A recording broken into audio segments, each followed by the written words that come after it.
aptitude, expertise, genius, gift. I'm the fucking talent. Hey, what's happening? Mike Schmidt, 40-Year-Old Boy podcast. Hey, I don't feel tardy. Certainly I'm tardy. I'm fighting against being tardy and things like that, but we're tardy again this week, and nobody likes that. Well, maybe you do like that. What if you do? What if that's your favorite thing about this show? The fact that there's no rules and I put it up whenever. Don't you like that? Isn't that your favorite part of any pop culture sort of experience? Not ever knowing when you're going to experience it? Nobody likes regimentation and schedules. Nobody's like, oh my God, I like to rely on that every Thursday morning. No, man, everybody's like, I don't care when it comes out. Holy shit. I want this podcast to be hiding behind a bush and leap out and scare me anytime it gets the chance. And that's not the way to be. Certainly we all know that. I'm projecting that perhaps you like the surprise element of recent shows. That made me laugh. I know it's not really a surprise element. It's, hey, Mike, what the fuck element. That's what it is. But we're here now and we're talking. Isn't that the most important thing? Rather than, look, I'm not here to say what people did or didn't do. I'm not here to say if we took any advantages with our pledges or engaged in any illegal behavior. We did. Did I wink after I said that? You're damn right. Even though you can't see me, I winked. It didn't ding like an Any Money wink. Which last night I went to an Any Money show, and I'm going to talk about it. All right, here's where I fucked up. I'll tell you this for real. This is totally true. I sat to record this show on like Wednesday night and then some on Thursday. I tried it 4 different times. I actually threw away 9 minutes of audio. Once I threw away 21 minutes of audio, which together is 30 minutes of audio. And I know you're thinking to yourself, well, I'd love to hear that. No, I trash it. You know, it's not like I don't save mistakes. I mean, I think one show, oh boy, should I tell you that story? I should. Fuck it. You know what? I'm going to do it. Ha ha.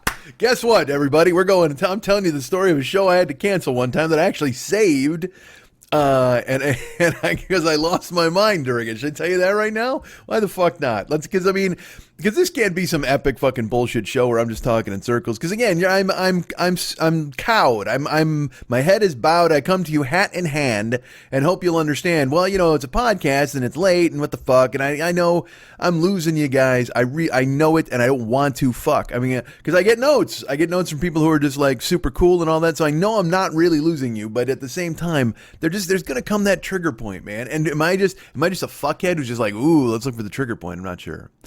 Fuck it. I'm telling this goddamn story. Why not? Because it's my fucking story. You know what? Tell your stories. Tell your fucking stories. You own them. Why not? I'm at Lily's house one time and I'm recording. This is fucking, I don't know, 2000. Christ, I didn't even remember. 15? Nah, 16 maybe. I don't even know.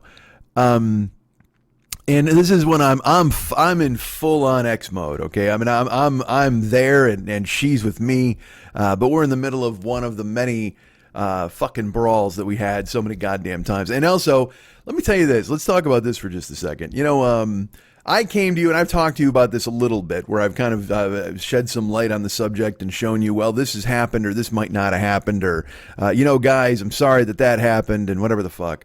And as I've talked about before, when I was with my ex, the show got different, man. But it came out on time. I'll tell you that. We can't argue that. But it was different because I would get in trouble for things I said on the show. If I said things, and look, also I've got to be honest with you, I have no idea what I've told you and what I haven't told you, because I have confided in some people, or I would have gone fucking insane. So I may have told some of these little. I'm not going to tell you a whole bunch, but like I'll tell you this story. We were on the road and we were in Philadelphia, and it was when I was on the road to do a show in Pittsburgh. It was like 2015, and I did a show with Mex, and I had where at one point I guess I had said something about we were discussing ass versus tits, or who's an ass man. I don't even remember what the fuck it was. But I was like, I said something along the lines of, fuck that. I go, you know what? I don't care. You know, if you got an ass and glasses, line up. Let's go. Everybody outside my door. Let's fucking make this it was silliness, as you know I am prone to. As you know, occasionally I will bring to you and your attention, there will be some sort of silliness where I will talk about, I don't know, just fucking diving head first between thighs. Like I'm a carnal creature to a certain extent, and so that stuff I wear it on my sleeve a little bit.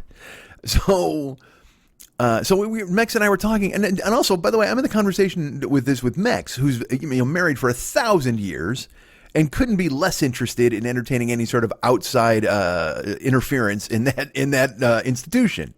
So we're just talking, man. It's just a couple of dudes fucking talking into microphones and saying something dumb like, "Oh yeah, no asses, holy shit."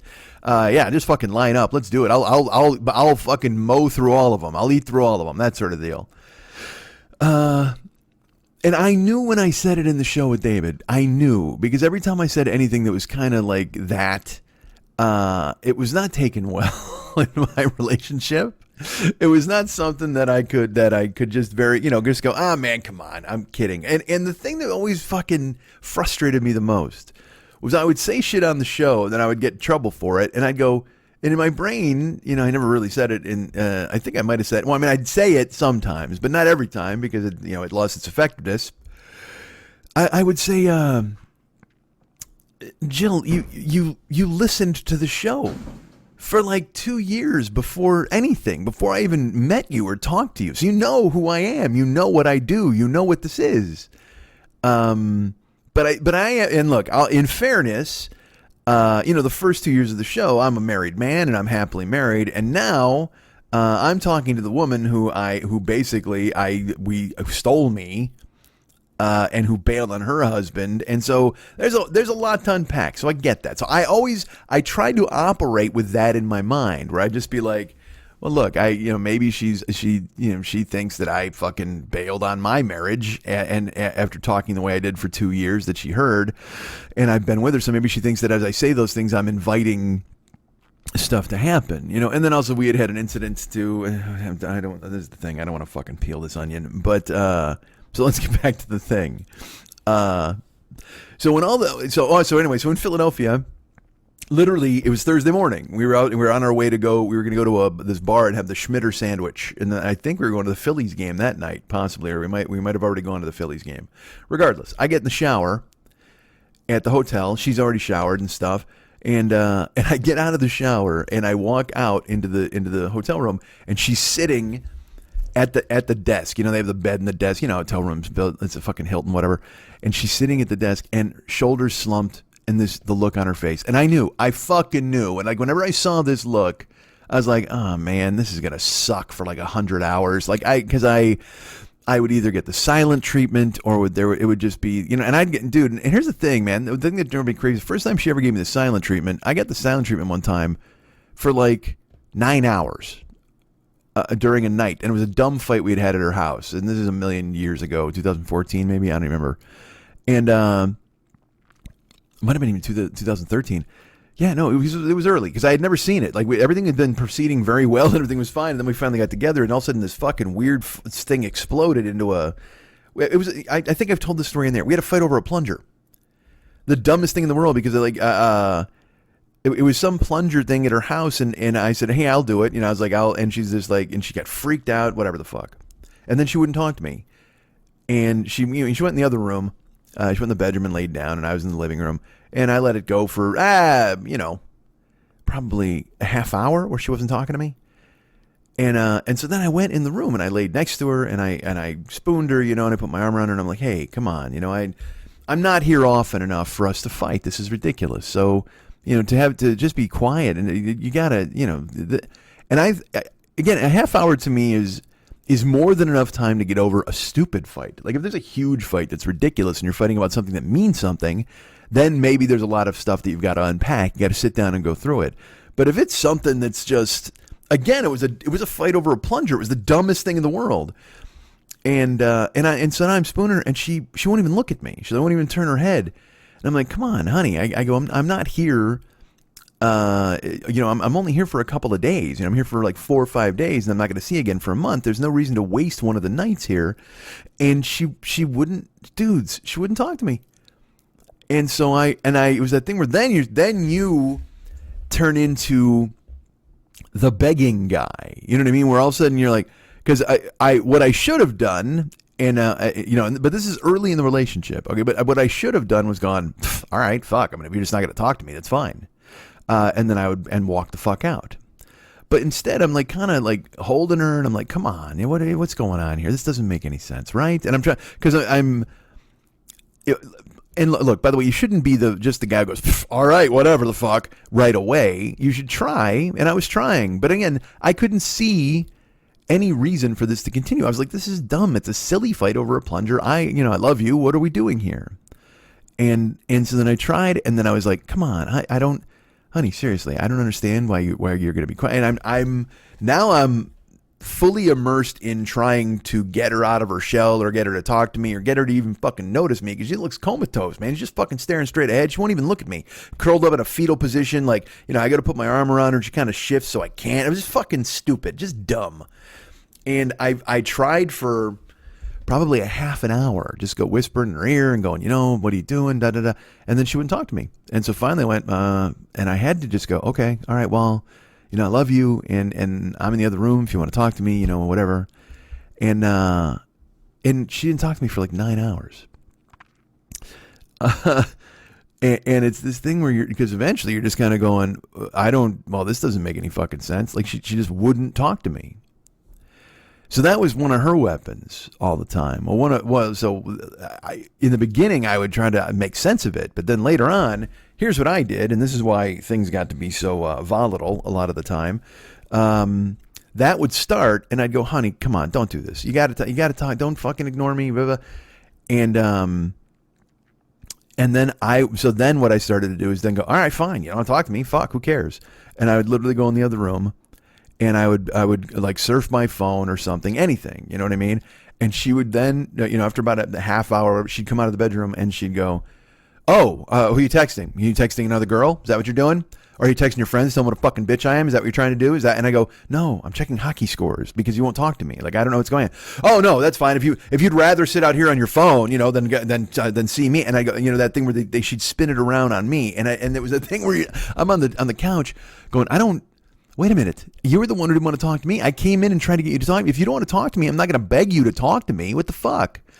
And then we're off to the races. Now the fight starts. I've got my horse and I'm whipping it in the ass, and she's got hers and she's pulling away and she's looking for the pole, and we're just fucking yelling.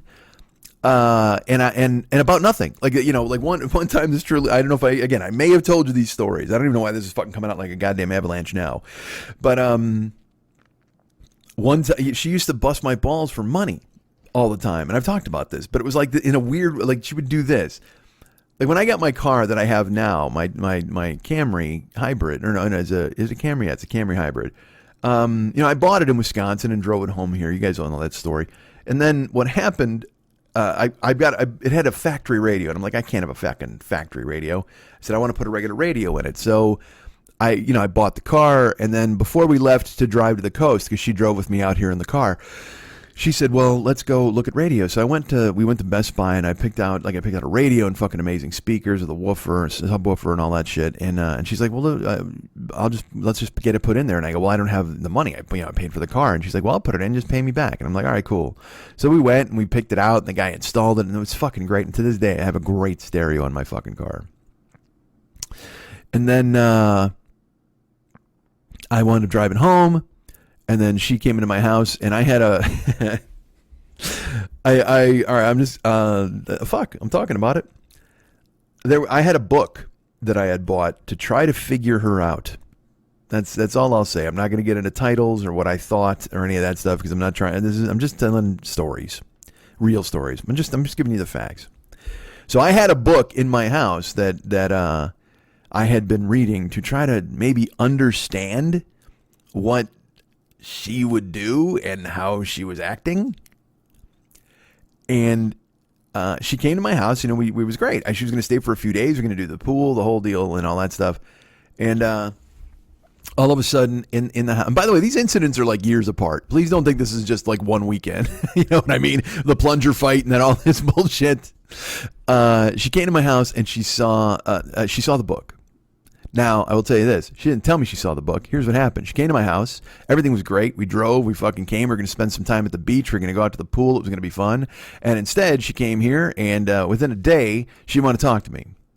She's kind of moped around, a lot of one-word answers. Yeah, no. And I'm like, oh, my God, what now? Like, what could have possibly happened? Did something happen in Oklahoma that I don't remember? What the fuck? And I'm trying to go, hey, look, this is a fun trip. We're here.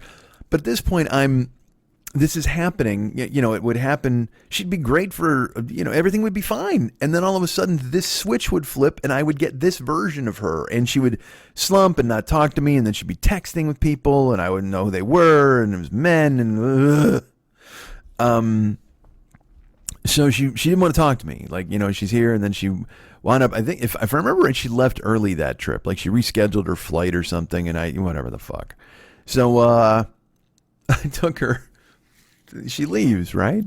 And I'm like, I'm trying to be as good as I can. I'm like, honey, please don't. I wish you wouldn't go, but if you gotta go, okay, whatever. And or she might have been only scheduled to be here for a couple of days. Again, this is foggy because there's so many of these motherfucking things happened, man. I can't even explain to you. Well, I can. You guys, you listen to me and you listen to the show, and I probably talked about it a few times on this show, but it ruled my life. And I'll tell you this, it ruled my life for the last 3 years even. I had that story in November where I was like, I blocked everything and I walked the fuck away and it was, and that's the truth. And I haven't gone back. I haven't seen it. I haven't looked at anything. I haven't checked anything. I've still blocked and everything. But it haunts my skull. I mean, it's getting better. It's getting better now because I'm not immersing myself in it. But at the time, in the middle of it, dudes, it was just this chaotic situation and look, I was addicted to it. I admit it freely. I've done some talking and stuff with Shannon. She's like, look, you grew up in chaos, so you're comfortable in chaos. So you actually actively sought chaos, probably. So she sees the book. I didn't realize she saw the book. She goes home, and then I get an email, and it's literally, Mike. Since I came to your house and I tried my best, and then I see this book, and if you feel this way about me, I can't possibly spend time with you because if that's what you really think of me, then I don't want to be all this. We would write. It was fun. This is great. We would write these emails back and forth to one another, but I would write long, like paragraph ones, and she'd be like, "Oh my God, you go on," and I'm like, "Yeah," because I'm trying to be specific about how I feel and what the fuck is going on here. I'm not. I can't just be like, "Oh, this sucks." I mean, I have to go specifically tell you exactly what it is that's bothering me or what's happening. So she writes me this email, and she's like, "I saw this book. And obviously you think that of me, and I can't possibly stay with someone who thinks that of me. Have a great life. I love you. And please send me my things." And all that. We would have those dramatic fucking things all the goddamn time. So I then, you know what I did, folks? You know what I did, right?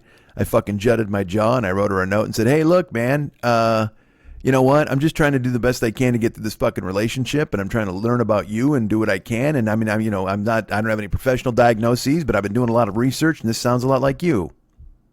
No, of course I didn't do that. No, why would I do that at all? Instead, I called her and I went, "Oh no, oh honey, no. I bought that book so I could learn more about myself.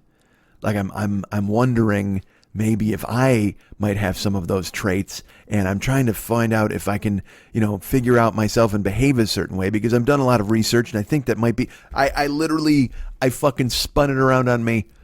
I spun it around on me. For two reasons. One, I didn't want to fight. I just didn't want to have this fight yet. I didn't want to reveal this bullshit. And none of that. I didn't want it to come out. But also, two, I didn't want her to go. I just wanted to go. No. And I never wanted her to think that I felt bad or thought ill of her, you know what I mean? Even though we'd have fucking brawls and every other goddamn thing, yelling at one another, yelling brawls. That's it. Don't misinterpret the word fucking brawl. But I didn't want to lose her over something as dumb as a book. Even though it was a fucking small, literally, it was Jenga, man, and the tower went to the fucking moon. And the book was just one log, and it was ready to come crashing down any fucking moment. But I owned it. I said it was a book about me. I said, no, I'm trying to learn about me and my behaviors. And she's like, oh, okay, well, whatever. And, but she did. And look, also, I'll tell you this. She truly might be the smartest person I've ever met.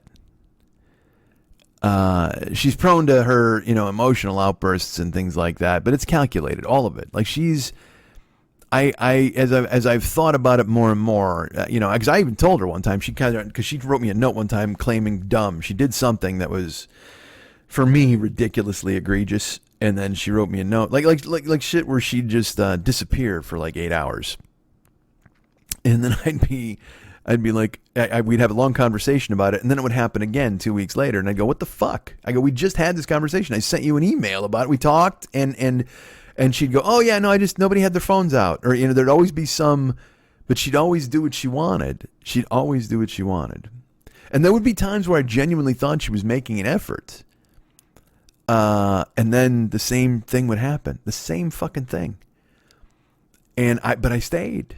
I stayed. Whenever I tell anybody these stories, I go, but I stayed.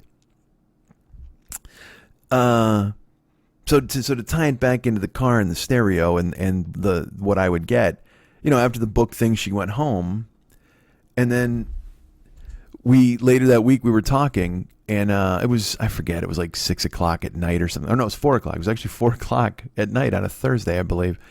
And she goes, "Are you going to drive tonight?" And I'm like, you know what? I'm not sure. I haven't decided yet. Still, and she just goes, "Oh, I mean, you do owe me $500 for that stereo. So I mean, you would think that maybe you'd want to get out and make some of that money." And I went, okay. And she goes, well, no, honey, I'm just telling you that, it's obvious you owe some money, so maybe you should go out and try to work for it. And I went, fine. All right, cool. I'm going to go now. Thanks. I hung up the phone. And I could have just hung up the phone and hid in my apartment. No, I hung up the phone and I went and drove for 13 hours. I drove until like 7 in the next morning. Fueled by anger and rage. And also embarrassment, because that's the way it would work. She would say, don't worry about it. I'll cover you. It's great. We're fine. I absolutely want to do this for you. And then a day later or 2 days later, I would eat with the wrong spoon and get told, oh, well, it's funny because you do owe me so much fucking money. Maybe you should go ahead and work on it. And I hated it. It was a way, it was strings. It was a way to keep me under control. Because then also I was flying to see her in 2 weeks. So then I went to see her in 2 weeks, and again, same thing. I didn't remember what the fuck it was. I got the silent treatment over something. She was hiding in the bedroom and I was in the living room, and same deal because now we're fully into the whole where I'm just like living my life if she does this. Because look, I had training for this. All right. My mom was a silent treatment person. My mom, I told you, would slam cabinets and fucking, make her presence felt, but she wouldn't say anything to you. She was just fucking, she'd be misery on wheels, and you just have to fucking cower and wait for it to blow over. And then when I started with my stepdad just fucking, he'd go out when that happened. He'd just go out to wherever, go see a friend or go, he would never engage in it. My mom would silent treatment and be all pissed and fucking stomping around, and he'd just go, fuck this, and he'd leave. So I didn't want to be that way with my ex, but I would eventually. I made a decision where I was like, oh, you can't be begging all the time. And it took me 3 years to get there. And also, but I would not be antagonistic either. I'd go, all right, well, look, if you want to talk to me, I'm here.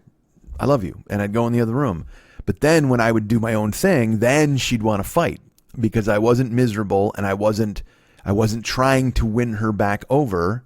So she had to take the other tack, which was to come out and berate me or say some shit about me. And she did that when the following 2 weeks later, I was on the phone again, same deal. I was like I was looking at scores or reading the internet, whatever the fuck I was doing.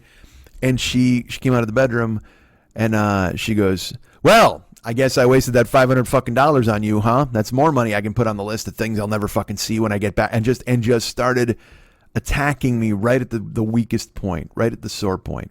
Because also, now I'm sitting on her couch in Wisconsin. I can't go drive. It's not like I can hand her money or go make money. I owe her money. There's a list. That's the whole point. We had an agreement where she would pay for stuff and I'd keep a list of it. And then a couple weeks later, I'd send her a chunk of it. I'd send her money all the time. But I was always kind of in arrears because, we'd go on a vacation or we'd go stay in a hotel or whatever. And look, she was generous. She was very generous. It's just that when she wanted to be, she could also be the person who reminded you just how fucking generous she was and what a fucking dickbag you were and what a layabout you were and how much money you owed and oh my God, what are you doing and what's going on and why don't you think of me so then that's why then I just didn't want any generosity. I wouldn't want, that's why that's how the whole thing in Minneapolis started. The whole fight in Minnesota when we're at the ballpark, she's like, I wanted because we used to try ballpark food together. And they had like a hot dog or some special sandwich. And I was like, yeah, let's get that. And then we were on our way over there. And I was like, do you want it? And she's like, well, I'm probably not going to have it because I'm not really hungry. And I go, okay, cool. And I stopped there. I went to go to the seats. And she goes, what are you doing? And I go, well, I'm not going to get that thing if you don't want to have some of it because the whole point is trying it together. She's like, no, it's fine. I'll get it for you. And I go, no, I don't want it. You know, like I said, it's not like I'm hungry for this sandwich. I'm hungry for the experience with you where we both eat it and we talk about it. And that she's like, no, you can. I go, no, honey, I don't want it. There's no reason. I don't want it.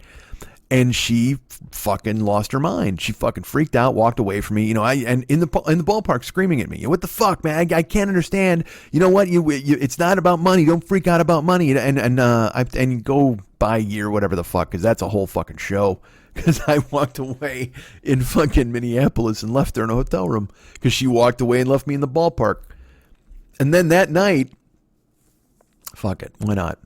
She, you know, I told this story. I don't even know if and look, I may have mentioned this within the story. If I did, I apologize. She left me in the ballpark in Minneapolis. And I was like, what are you doing? And I'm texting her and she's like, I'm getting on the train. I'm leaving. I don't want to do that. And I'm like, what do you fuck? In a strange city, you're wandering the street. I don't even know where the fuck you are. So I texted her and I go, wait there. Do not go. Do not get on the train. And she did. She got on the fucking train. Stopped answering my texts. Because I think it was either her phone died or my phone was about to die. Something like that. Then I went to get on the train and there was a delay from 40 minutes. So then I show up at the other end at the train station because it was at the Mall of America, and I get out and she's standing there. She's like, and she's just leaning against the banister, and I go, hey, I go, come on, man. I go, I don't understand why. And she literally just turns around and walks away from me. And I've told this part of the story. Well, I don't know if I mentioned this, but here's the thing, man. She never said a word to me. She didn't talk to me. She didn't say anything. We didn't do anything.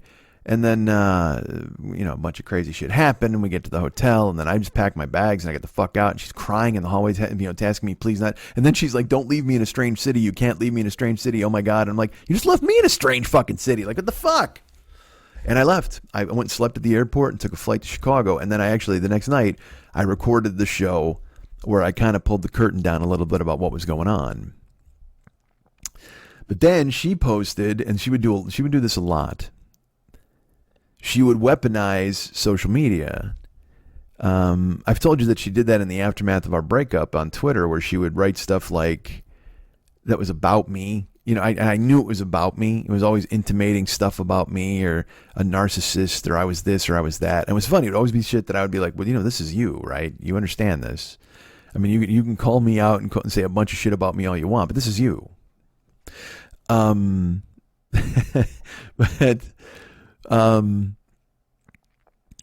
she Christ,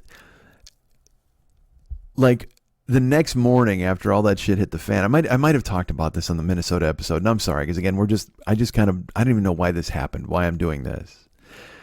But she wrote on Facebook that she'd been accosted by a stranger in the train station there in Minneapolis, and the way she wrote it, this is the way she wrote it, which made me kind of laugh. Like a big thank you to the Minneapolis police department, who saved me last night when I was grabbed by a man in the Mall of America parking lot, or the train station. He grabbed me and he was going to do things, whatever. And I think she actually said there was like an FBI agent too, or something like that. But she said that the cops saved her. I'm so grateful and always will be to the Minneapolis Police Department who saved me and made sure they took care of me and all this stuff. And, you know, she never said a word to me that night that, oh my God, honey, I'm happy you're here. You won't believe what happened. Like, she never said anything to me about cops or a guy or any of that stuff. But she posted it on Facebook the next morning, you know, after I flew to Chicago. And I saw it. And initially let's put it this way. If it had been a year and a half earlier, I would have been like, what the fuck? How do you fucking not tell me this? And you go to fucking Facebook, whatever. But when I saw it that day, I was worried initially, because again, you never know. I never wanted to think that she was actively fucking with me or actively lying about things. I never wanted to think that. But it never happened. There's no way. I knew it had never happened, because she, it had only been, we had only been apart for like 45 minutes. You're telling me that the cops saved you from being accosted and did all this stuff and didn't take a report, and because she said they had to arrest the guy and drag him in and all this stuff.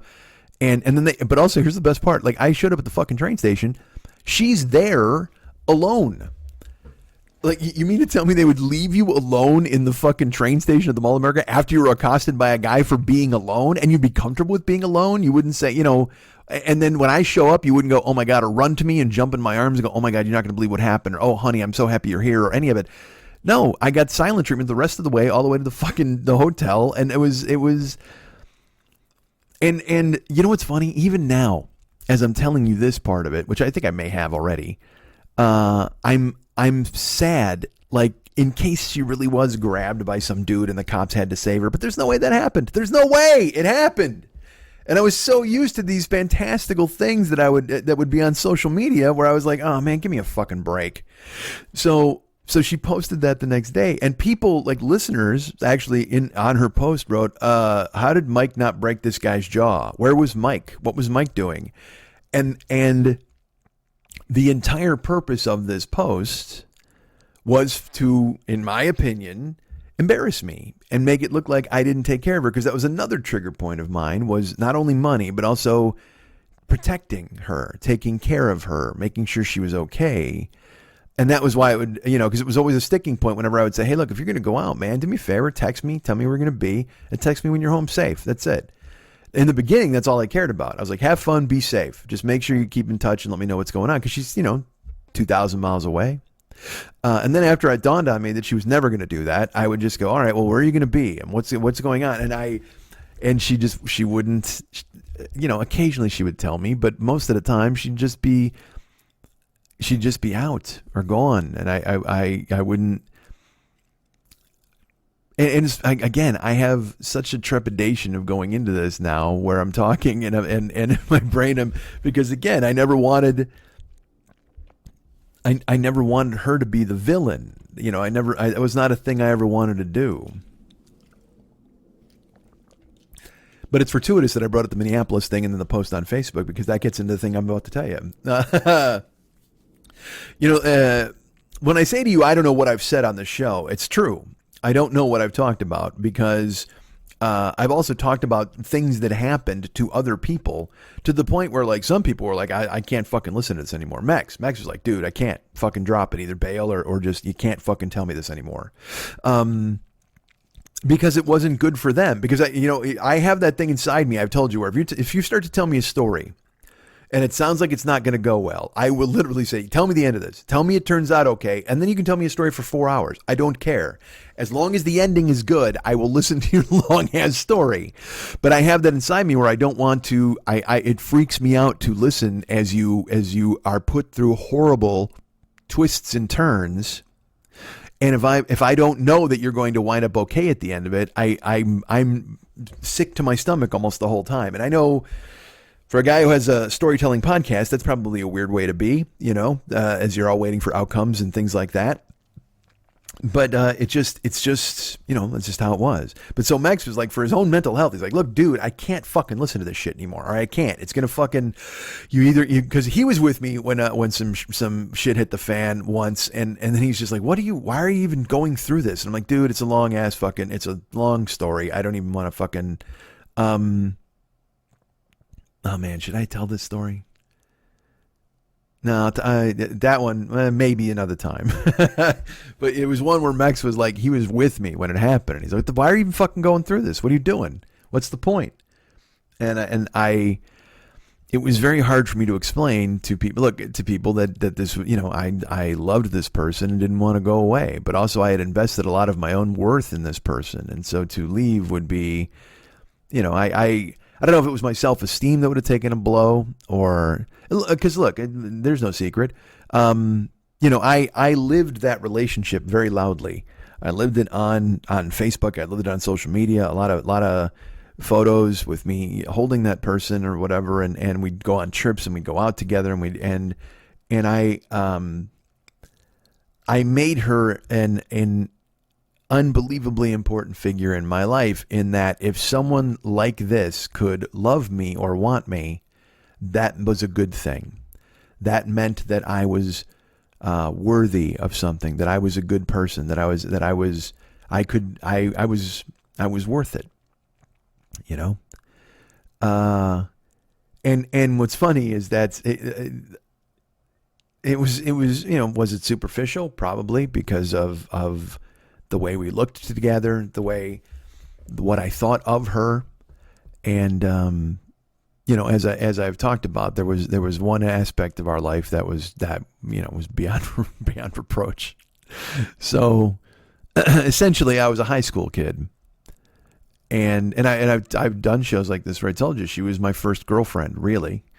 You know, because I put her in that. We would talk all the time about when she was younger, and we were both upset that we didn't know each other in school. Like, what we could have been together all that time and we never were. In the good times, that would be stuff we'd talk about. And then later on, when I realized that if I even read a book, she would think I wasn't paying attention to her and she would mope and be mad at me. Then I would be like, oh, wait a minute. I don't know if this would have worked.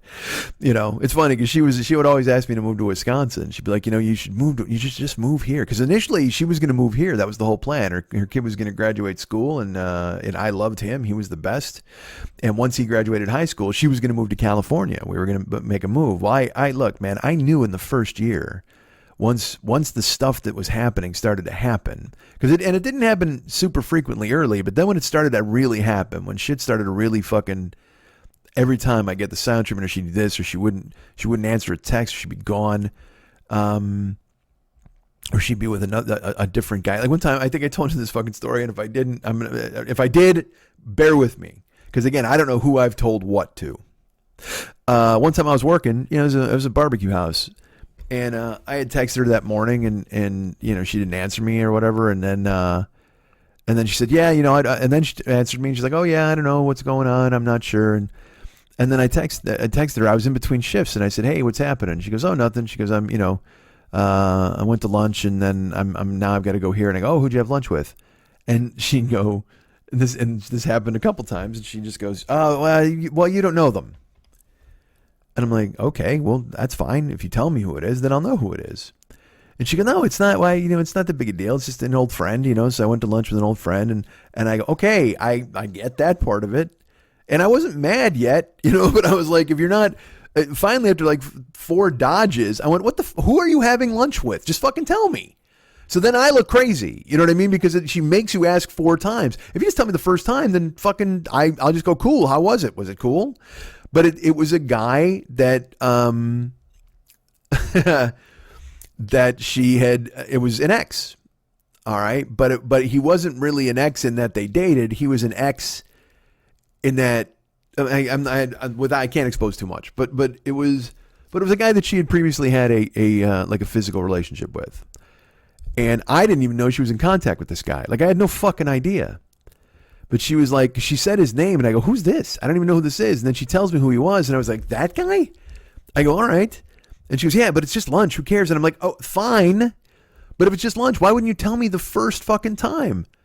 And she's like, well, I knew you'd do this, and you'd get all mad. I go, well, I'm even more mad. First of all, you could have told, if you told me this morning you were going to lunch with him, then it's fine. We talk about it and whatever. But at this point, I gotta admit, man, it's not fine, because there would always be some dude or some name or some person that I didn't know that she's out having lunch with, or I met him for this, and I saw him. They were all there. He just happened to be there. We were all there. That thing that drives me fucking crazy. Hey, we'd go out, and then, oh my god, he walked up. It was insane. And so I took a picture with him. I'm like, okay, that's fine.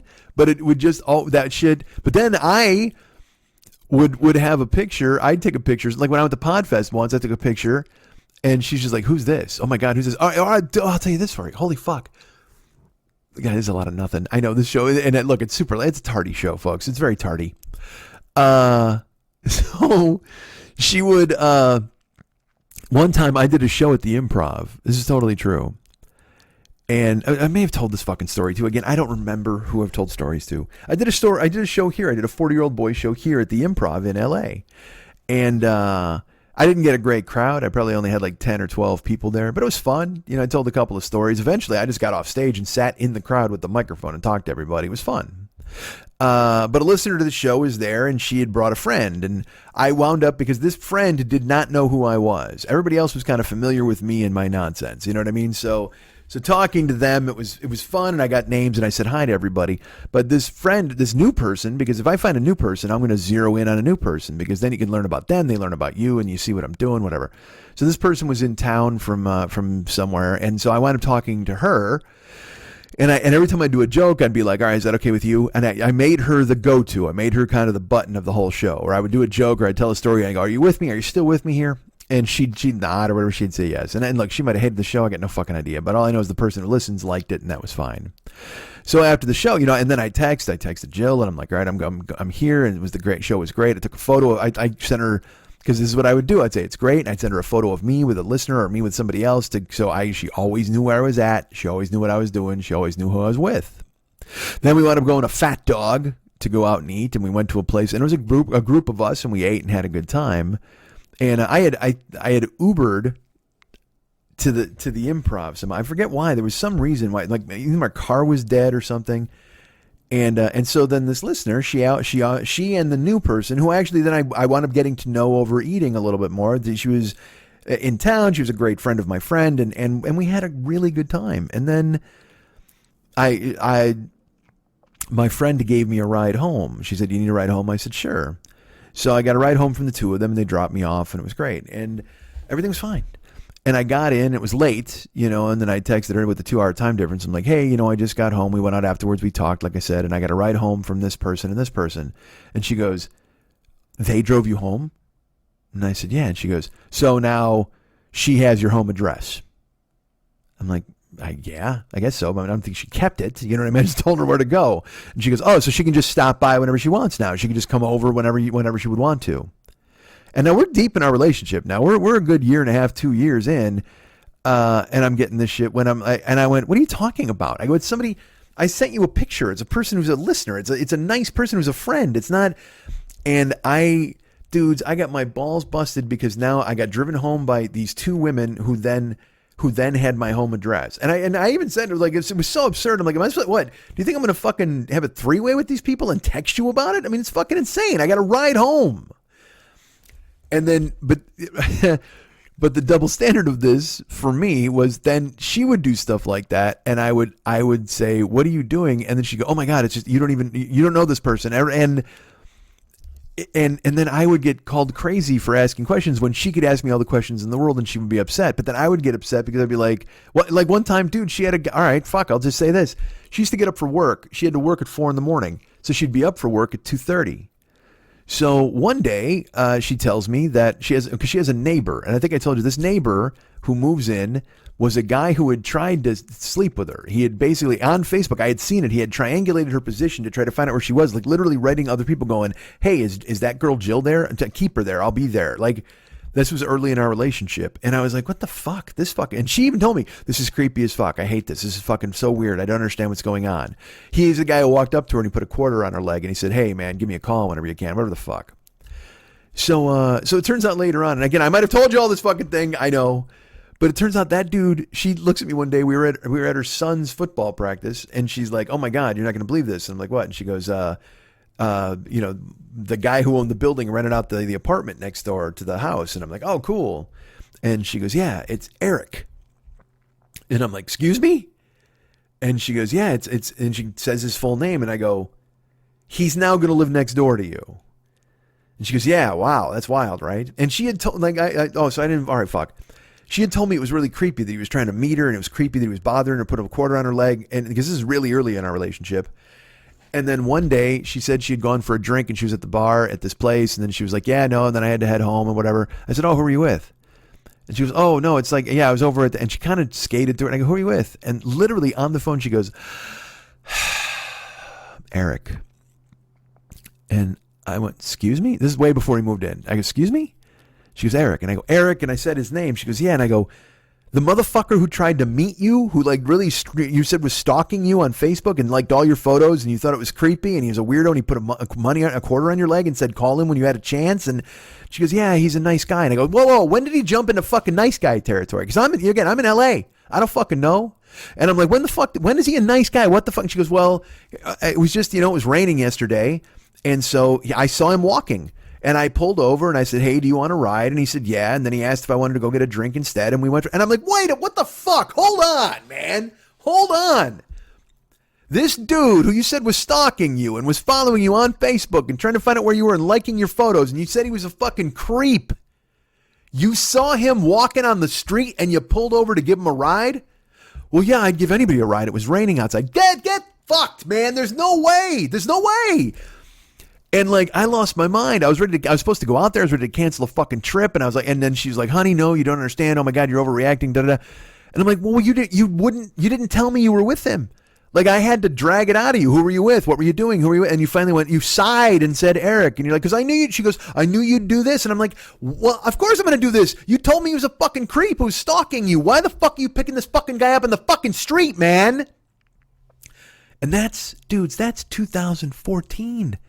I stayed 2 more years. And then, 8 months after that incident, or maybe even a year, he rents the apartment next to her. And I'm like, well, and literally she tells me this when we're at the fucking football practice, and I just went, don't fuck him. Because I was so frustrated.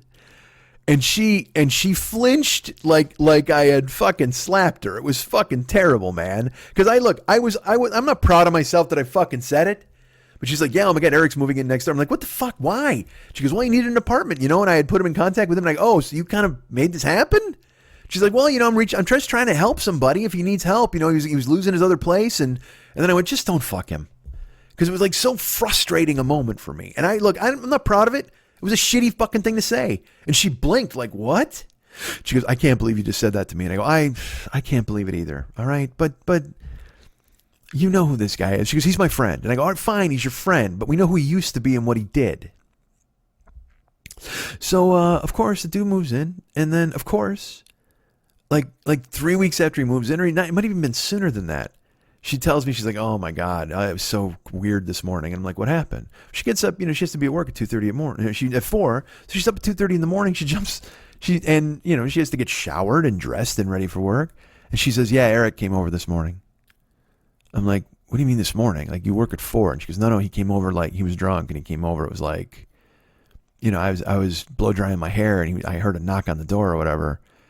And in my head, I'm like, wait, all right, so you're still kind of wet from your shower, which I know it's the weirdest leap to make, but in my head, I'm like, you're still wet from your shower. Like, are you in a towel? Like, what are you wearing? And she's like, well, I was getting ready for work. I'm blowing drying my hair, and I thought I heard a knock. And then she opened the door, and it was him. And I said, oh, well, what the fuck? What's he want? And she's like, well, he was drunk, and he wanted some beers. Like, he was out of beers at his place. And I said, okay, cool. So you told him to get fucked, right?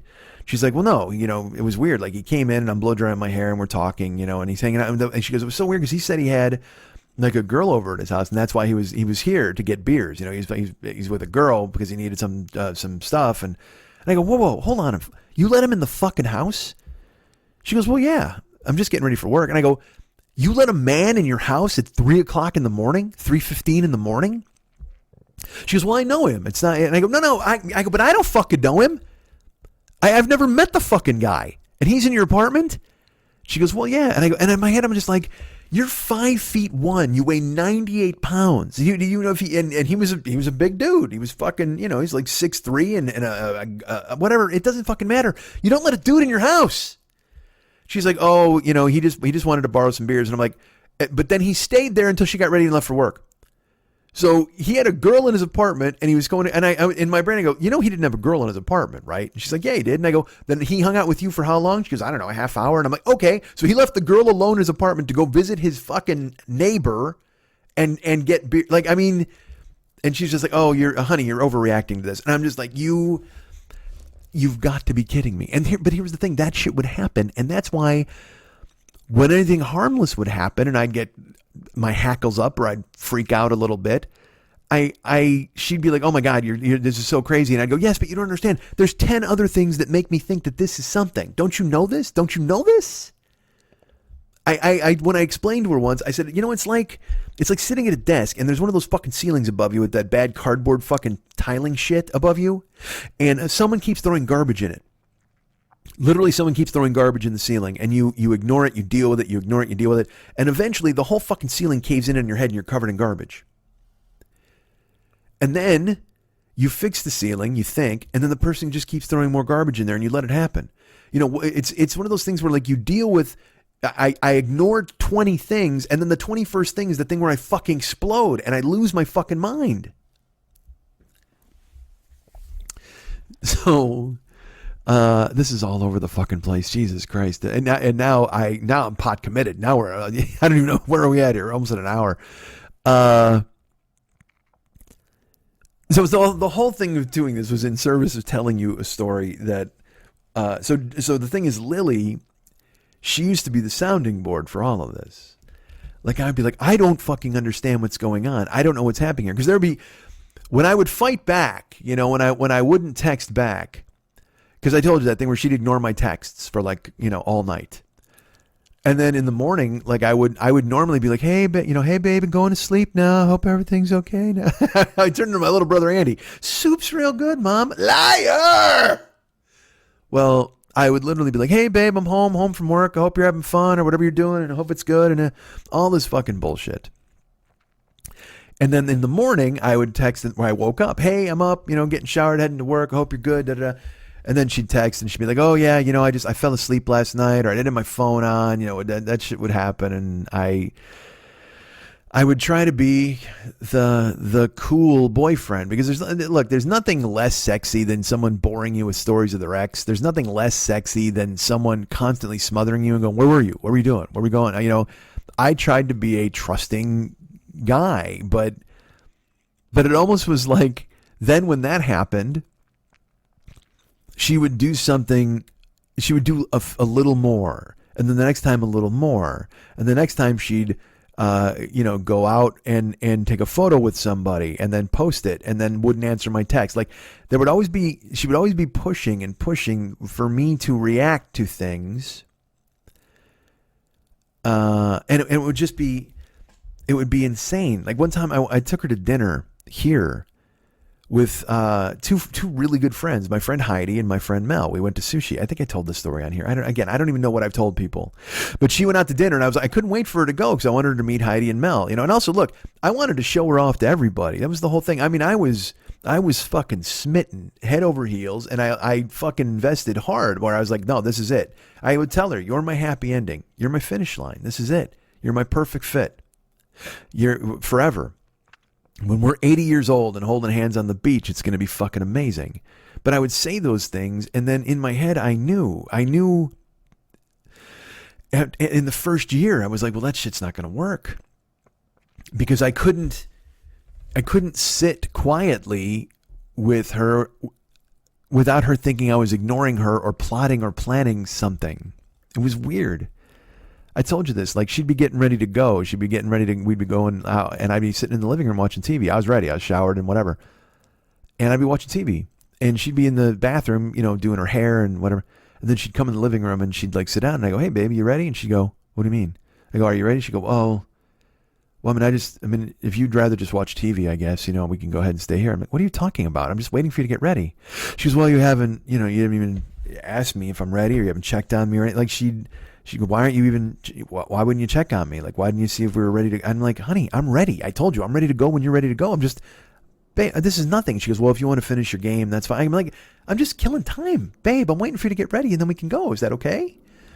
All right. Well, I just want to make sure you still want to go, because it doesn't seem like you want to go. Like, of course I want to go. Let's do it. So then what do? I turn off the TV and I snap to attention. What do you need, babe? What do you want from me? How am I supposed to behave? Please tell me how to be. I'll be that. And eventually, I told you the story. Like, I'd be at her house, and I'd wear slippers in her house, and I'd meet her at the door when she got home from work, literally like a 50s housewife, man. She'd come in, and look, in the beginning, I would do it because I was happy to see her, and I couldn't wait to get my fucking hands on her. But then I did it because I knew if I didn't, she'd be like, oh, well, whatever you were doing was probably pretty important. I mean, I've just been at work for 13 hours, but I guess you don't want to see me, or, it would be that bullshit. So then I started meeting her at the door. Like literally I would hear the key in the lock and I would almost sprint to the kitchen and wait for her, and she would walk in and I'd go, hey, and I'd hug her and I'd take her bag from her and I'd put it down and I'd hold her and I'd go, hey, how was it today? What's going on? And which is a nice thing to do if it's not Pavlovian training. Because here's what happened. I would meet her at the door eventually. You know, I'd kept meeting her at the door. I'd hold her. I'd go, hey, what's going on? Or whatever. I'd have a glass of wine poured sometimes.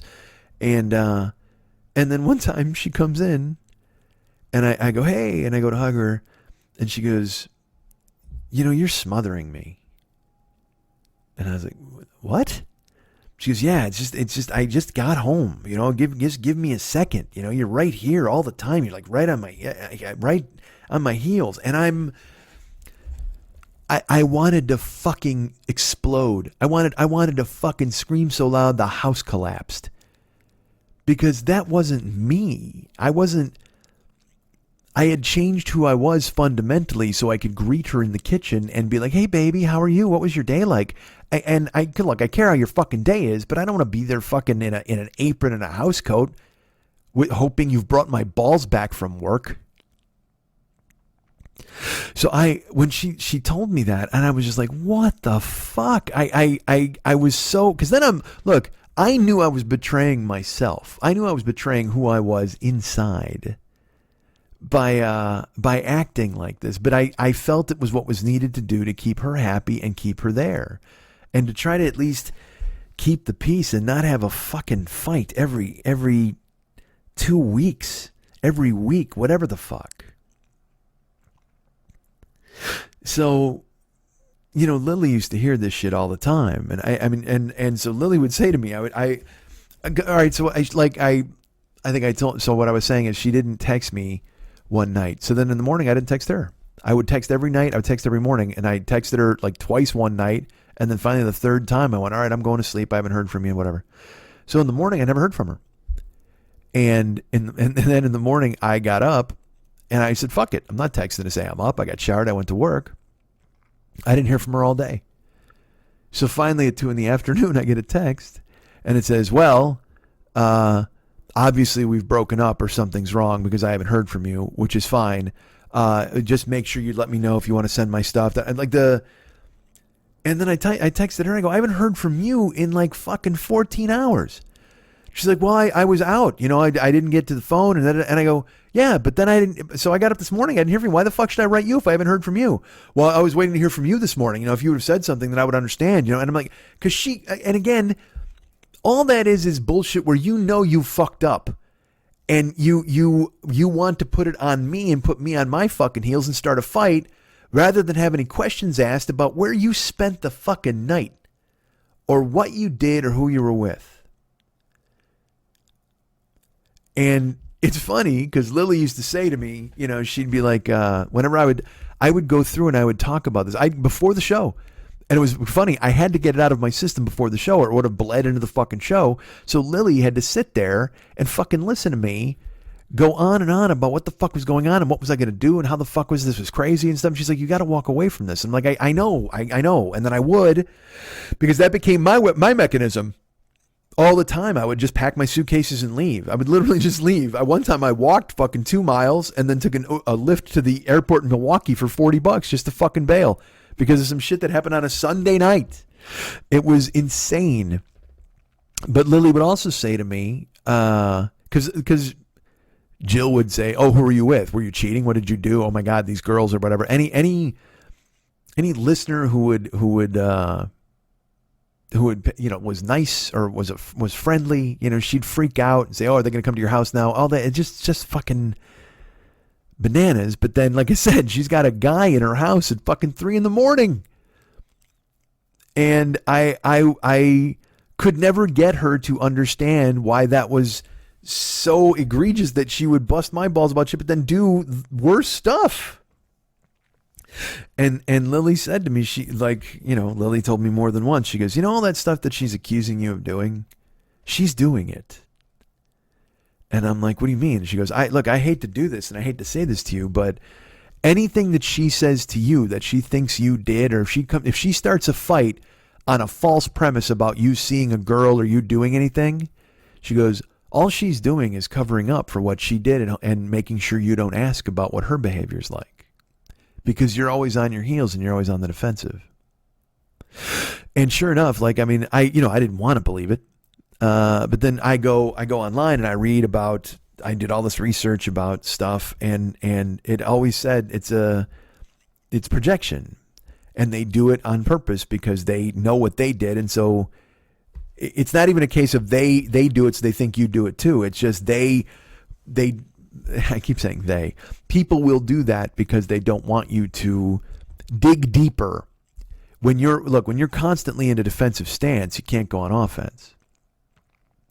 And it's kind of that principle, and I've read, like I said, I have assumptions of what kind of personality type she is and or was. I don't know, because I don't know now. Again, I'm sure everything is perfect and everything's fine. She's got her new dude and everything's great, and I'm sure they're just staring at sunsets all the time, laughing at my fucking nonsense. But one time, we broke, I forget what it was, but this was late. This was in the fucking death rattle. And this is when I had walked away and was like, I fucking can't anymore. I just can't, and I was trying not to, get sucked back into it, but I in my brain, I wanted to be, I knew I wanted to be, but I was so angry. And so anyway, I'm at she would again, like I said, she would weaponize social media. She would weaponize things. One time I was at Lily's house and she and I hadn't talked for like 2 days. And then she posted a thing about how she had been hurt and that nobody was there for her, but finally some of her friends who she knew she could always count on took her, and she went to the doctor and everything was fine or whatever. Like all this done. And I was going out of my mind. I'm like, fucking look at this. And then she's sick and she doesn't call me. She puts it on Facebook and Lily goes, she's not sick. This is to hurt you, man. It's to make you upset or sad and take notice of her. This is what she's doing. And I'm like, fuck that. Because I was trying not to break it, trying not to call her, trying not to talk to her. And then instead on Facebook, I have to see that. I'm like, what the fuck? I was going to do the show once. I was at Lily's house. And I was after spending an hour, maybe 90 minutes, filling Lily in on everything that had happened and why I wasn't going back, and this was it, and we were done, and oh my gosh, and da da da. And beautiful, patient Lily sitting there listening and nodding and just going, you gotta, because Lily once said to me, she goes, look, you're gonna wind up dead with this chick, man. You gotta fucking stop. And Mex had said the same thing, but Mex had said it much sooner. And look, I don't know if this show is interesting or good. I don't know. I know I'm filling a lot of time and talking. I'm already tardy. Should I make this an official episode? I don't know. Perhaps it's what we'll call it. It's another filler. I don't know, man. I don't fucking know. So I was at the desk at Lily's house getting ready to record once, and you know what? Fuck that. Yeah, it was here at my house. It wasn't at Lily's place. I was at the desk at my house. This is when Lily came over here, when we were recording here for a while. And I got a text, from my ex, and it said, look, I absolutely need to speak to you. This is an emergency. I wouldn't bother you otherwise, but this is something I really, really need you in this moment. It's and it was desperate. She goes, I'm desperate. It's emergency. We have to talk. And I put the phone down and I looked at Lily and I'm like, all right, look. And Lily's like, all right, you do what you got to do. That was another thing, is Lily never was like, don't do that or stay away. Lily always gave me all the rope I needed to make all of the moves that I shouldn't have done, if you know what I mean. Like, she was always like, hey man, you're going to do what you're going to do. This is how I feel about it and my advice, but you live your life and do your best to be happy. Lily, she's a miracle, man. She's a fucking miracle. So, I said, look, I got to call her. And she goes, all right. And so I went and I sat on the couch. Did I even have a couch at that time? No, I think I had a chair, a cocktail bench.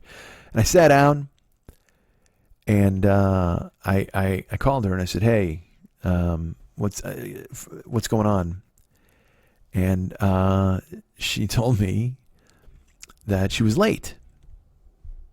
And I said, what do you mean late? And because I knew what she meant, I thought, but I didn't think for real that she meant this. But she said, I'm late. She goes, I haven't gotten my period. And I said, okay, what, like, how late are we looking? She goes, 3 weeks maybe. I'm like, okay, so what does this mean? She goes, well, and she says, like, I really think I'm pregnant. I've been pregnant before, and this is kind of, it's the same type of deal. And she's not being mean or malicious, but she's genuinely saying, I think I'm pregnant, and I know you don't want, but always couched in this bullshit. I know you hate me. I know you don't want to talk to me anymore ever again, but we have to do this together. I have to talk to you because, and then she said she was late. And I said, all right. And I was so over her at this point and the bullshit that I just went, okay. I go, so what do we do? And she goes, excuse me? I go, what do we do? And she goes, well, we need to find out first. And I go, okay, so you got to go to a doctor, make a doctor's appointment. She goes, okay, yeah, I know that I have to do that, but is that all you have to say? I go, what am I supposed to say? And she said, well, you just don't care about this? I go, no, I care. I'd like to know what's going on. I go, before I get emotionally invested in this, I'd like to have a real fucking diagnosis.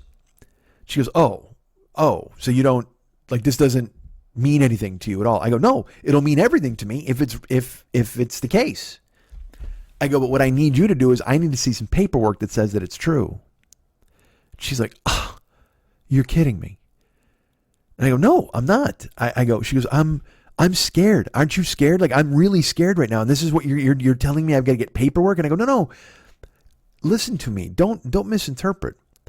I said, this is absolutely something I will be involved in, and we will figure it out once we go forward, but I can't worry about it unless we know if it's true. And she was aghast. I don't know if she expected me to fucking collapse or start sobbing with joy or what she wanted, but she basically, what she wanted was to get the upper hand. I know that, and I knew it in the moment.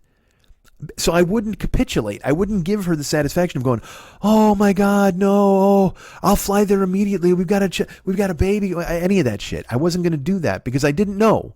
Now look, if she had come to me and said, look, I'm pregnant, I've been to a doctor, I would have had a completely different reaction. But instead, I have to admit, after all of the years of having things weaponized, and having her talk about possibly hurting herself, all of these things that were happening, I wasn't accepting this on her word. And I was like, all right, so once you let me know, you go take a test, get it. I said, can a pregnancy test work? She goes, well, I can try it, but I made an appointment with my doctor already for tomorrow, but I can take that. I go, all right, go. I go, you need me to send you money? Go get a pregnancy test and take it, and then we'll see what happens from there. And she's like, oh, she was very braced. She'd, I mean, fine, I guess. All right, yeah, I'll get it. I go, okay. I said, I'm working, but I'm here. If you need me, I'm here. But just, we've got to figure this out logically first before we start doing anything else. And she went, oh, fine. All right. And I said, okay, fine. And she was, in tears, and I let her go. I said, I love you, and I hung up. And I walked over to the desk, and because we were in the middle of recording when I got the emergency note. And that's why when I said to Lily, I go, look, I got to do this because if it's an emergency, whatever, I have to do this. So I come over to the desk, and I just went, I told Lily, I go, look, I can't. She goes, well, I have an idea of what you were talking about. I go, I don't want anyone to get into it. I just don't. Let's just fucking continue. And so I sat down and I started talking, and I tried to pick up where I had left off. And then I stop and I just go, all right, look. And then I proceeded to talk for, I mean, I have no idea how long I talked for. I just don't. But I launched on the fucking show. I couldn't stop. I unloaded about the possibility that at the age of, 46 or whatever, or 47, or 48, I don't even know what fucking year it was, I could be a father, and also a father with somebody who I wasn't even talking to anymore. And and Lily was laughing, and I was pissed, and I was rolling downhill, and it was just this fucking rage-filled show. And I'm going on and on, and I don't even know how long it was. I couldn't tell you. I don't know. All I know is finally when I calmed down, I was just like, all right. And I looked at her and I go, stop down. And I go, I can't put that out. And she's like, why not? And I go, I can't. And it was, and I scrapped it, and I was just like, fuck it. And I saved it for a while thinking I was going to put it out. I called it Episode Kid Year 9, I think it was. And it was in my computer forever. And then I finally went, you got to launch this shit. It was part of the purge where I was like, dude, no, man. Because I couldn't use it. I couldn't put it out there. I couldn't. It was really, and look, I what am I doing? Jerking myself off. It was a real, I want to say it was funny or whatever the fuck. It was an angry, emotional reaction to news that I was not expecting, with a person that I had been through so much with. And I've told you guys in the past that I changed who I was during that relationship on the show. You know this. I would make excuses for that person all the time. And I also never really wanted to talk about things. I had to, you know what the Jill years were on this show? They were a gun with a silencer. They still accomplished what they wanted to accomplish, but they were a lot less noisy. I completed shows and put them out there, but they had none of the bang. Some of them did. And it doesn't make me happy that I made that choice. But at the time I was making a choice for what I thought was my future or my relationship or my desperate attempt to be loved or held or kept by someone who I gave far more and far too much importance to in my life. Now, at the time, it wasn't. But over time, I should have just walked the fuck away. I mean, I should have been gone. And, the first fucking time, like the fight in San Francisco, when I dropped all pretense and just went, tell me who you want me to be. I'll be that person. Tell me. I'm crying in a fucking baseball stadium. It's strange how I let it rule me and haunt my life and control me for so long, even for the 3 years after we had ever seen one another. It just fucking, it was crazy. It was crazy. So, but that was another time that I talked and scrapped. I saved the audio for a long time, so I was like, well, maybe I'll use this someday. And then I went, no, what are you doing, man? Because here's the thing. It's something you all probably would have wanted to hear at the time. And it would have made absolute sense at the time. Now, it might be something you all want to hear now, but it doesn't make any sense because that chapter is closed. That book has been thrown into the fireplace and burned to a fucking crisp. It's bad enough I got a shovel out in this episode and dug up this grave. And I still feel like I was too vague here. Like I didn't really give you enough details. I didn't tell you too many, but because, you know why again though? Because it's not about hurting somebody else. It's not about, and then this, and then I mean, all you're doing there is just settling scores and righting what you perceive to be old wrongs. When in reality, what you need to do is just kind of grow up and try to be happy moving forward. And you know, for this show and for purposes, there are, this show is my life, exhumed. We understand this. But sometimes you just put down the shovel and you just whistle through that graveyard, because there's no point in giving old ghosts life, which seems antithetical, because this was literally over an hour of me once again performing a mini exorcism. But it's different this time, because this is if there is such a thing, this is a benign exorcism, because I'm not haunted anymore. I'm getting to a place where I'm not haunted, where just this very subject doesn't ring in my head and make me think what could have been. Instead, it makes me think, Jesus, that's what that was. You guys can get me at Mike at MikeSchmidtComedy.com. You guys can be my friend at Facebook.com/The40Year-Old Boy. You can follow me at Twitter and at The 40-Year-Old Boy. Is that what I just said? Did I lose it? Follow me at Twitter.com/The40Year-Old Boy. There you go. I'm at Instagram and Snapchat, Mike40YOB. That's me, lurking, looking, hanging, doing, thinking. I'll be there putting up photos and things. And you can find me. I'm where else am I? Am I on TikTok yet? I'm not, thank God. I can't possibly fail at another social media outlet. All right, and then our buddy Ryan Dirks does all the web stuff for this show. He's cool. You should find him. He's a good guy. Contact him and tell him he's the best at Facebook.com/Ryan Dirks. And David Hernandez does the music for this show, all the artwork. You can find him at Facebook.com/David Mex Hernandez. Go check out all of his photos. There's a leaf blower now, which is great. That's going to be perfect for the rest of the show. Let me try to get this over with super fast and maybe wait him out so I can do the plugs. Facebook.com/David Mex Hernandez. Find him there. When you get there, go to his photos, go through his artwork. He's got tons and tons of artwork he's created for this show that you can probably see that he's been tagged in. Does amazing work. He's someone you should definitely pay attention to online. He's one of the top 10 up and coming guys named David. I know that. Go find him and look at his artwork there, please, at Facebook.com/David Mex Hernandez. He also has a closed group on Facebook called This Is Dumb, That's Dumb, You're Dumb, I'm Dumb. He wants you to join. That's right, you, as I point at the screen. Please know that he wants you to sign up and be someone who goes ahead and experiences all of his friends, like fucking, I don't know, Gravy Pete and Soupy Jill. Soupy Jill? She's not there. Soupy Joe. How about that?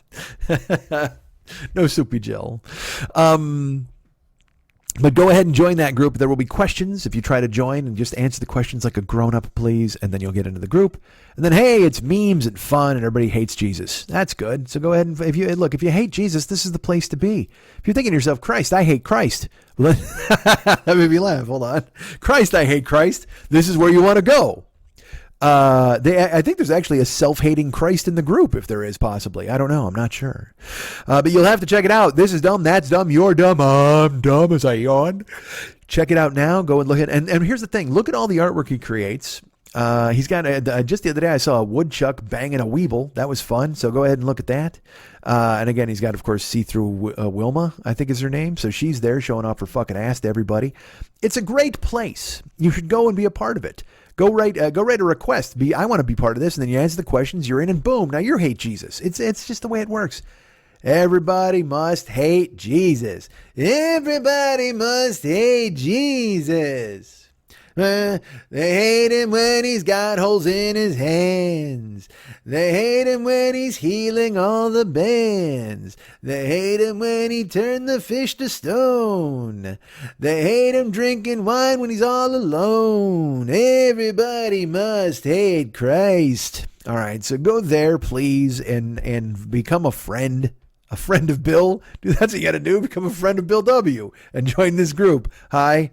My name is Mike S., and I too hate Jesus. Hey, well, you're in, buddy. But it's amazing artwork that he does for that. He's done amazing artwork for the Westside 86 Jokers page. You can check that out. It's fucking cool. And if you want to see, well, I'll tell you this. There's some really cool-ass artwork. You know where you can find it? At his website.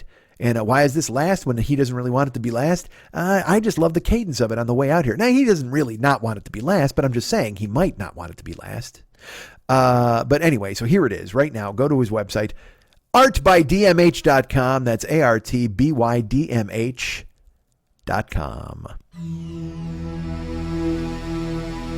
Welcome to the Mexicans Rock and Roll Limbo, where the lost souls of rock royalty pay tribute to the 40-year-old boy.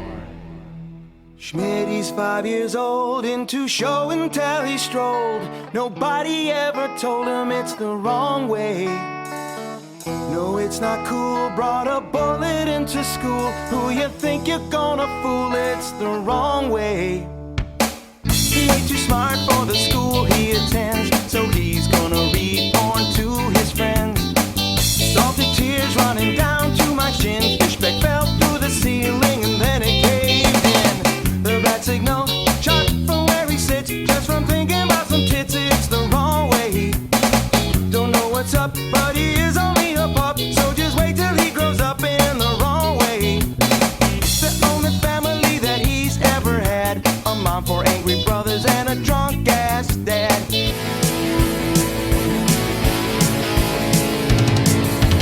I'm staring at my own balls. Babe, it's time I made the call. Lose all the hair in my erection. My solution for happiness. Hairs have been growing way too long. Please wax my balls. Please wax my balls for me. Please wax my balls. Please wax my balls for me.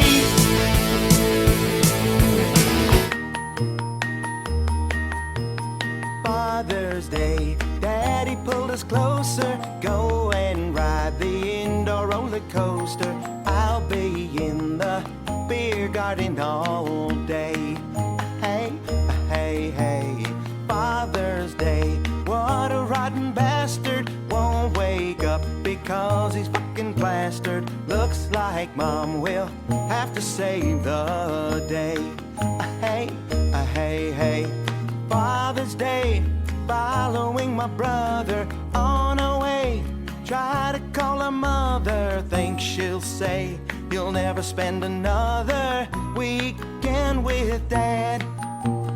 Father's Day, Daddy pulled us closer. Go and ride the indoor roller coaster. I'm so sleepy, I've been up for 4 days straight. My crappy job at 7-Eleven, they just called me into work. So here I sit in the back room, closed my eyes and took a nap. Then 2 guys clean the place out. Let's all watch the videotape.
Thanksgiving in Mike's apartment. 3 o'clock, Mike rolls out of bed. There's nothing cooking No turkey and no stuffing, just some empty counters instead. And the house smells like Thursday.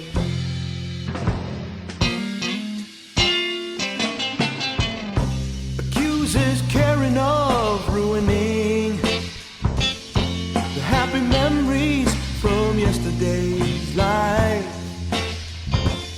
She grabs her keys, she now is leaving. So no turkey, no stuffing, and now no wife. And the house, it smells like Thursday.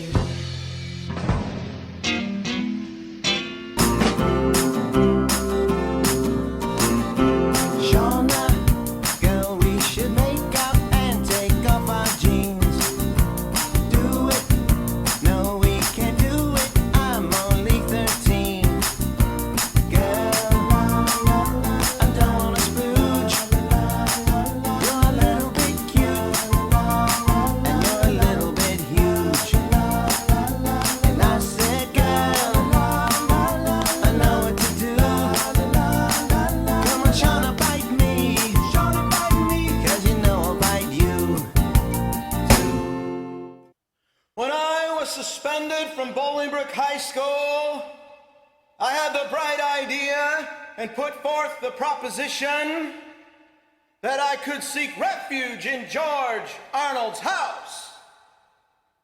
Seek refuge in George Arnold's house. Seek refuge in George Arnold's house. You cannot seek refuge in George Arnold's house!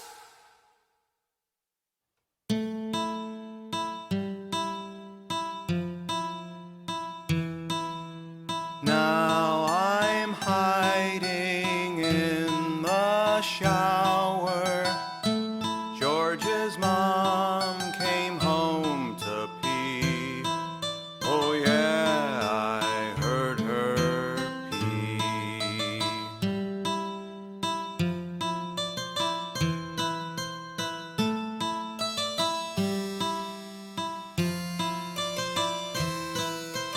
Please don't find me, Mrs. Arnold. You don't know how scared I am. Oh yeah, I ate your ham.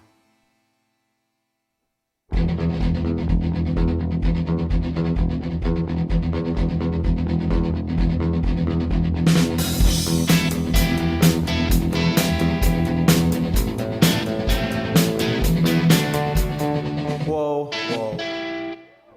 Kiss isn't dead, are they? Nah, who cares? I'm rocking the shit out of these drums, dude.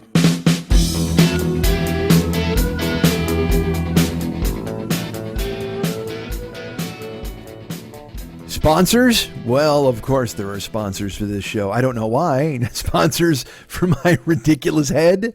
After this week's show was just kind of a deep dive into a shallow pool. So I hope nobody hurt themselves. I hope your spines are fine.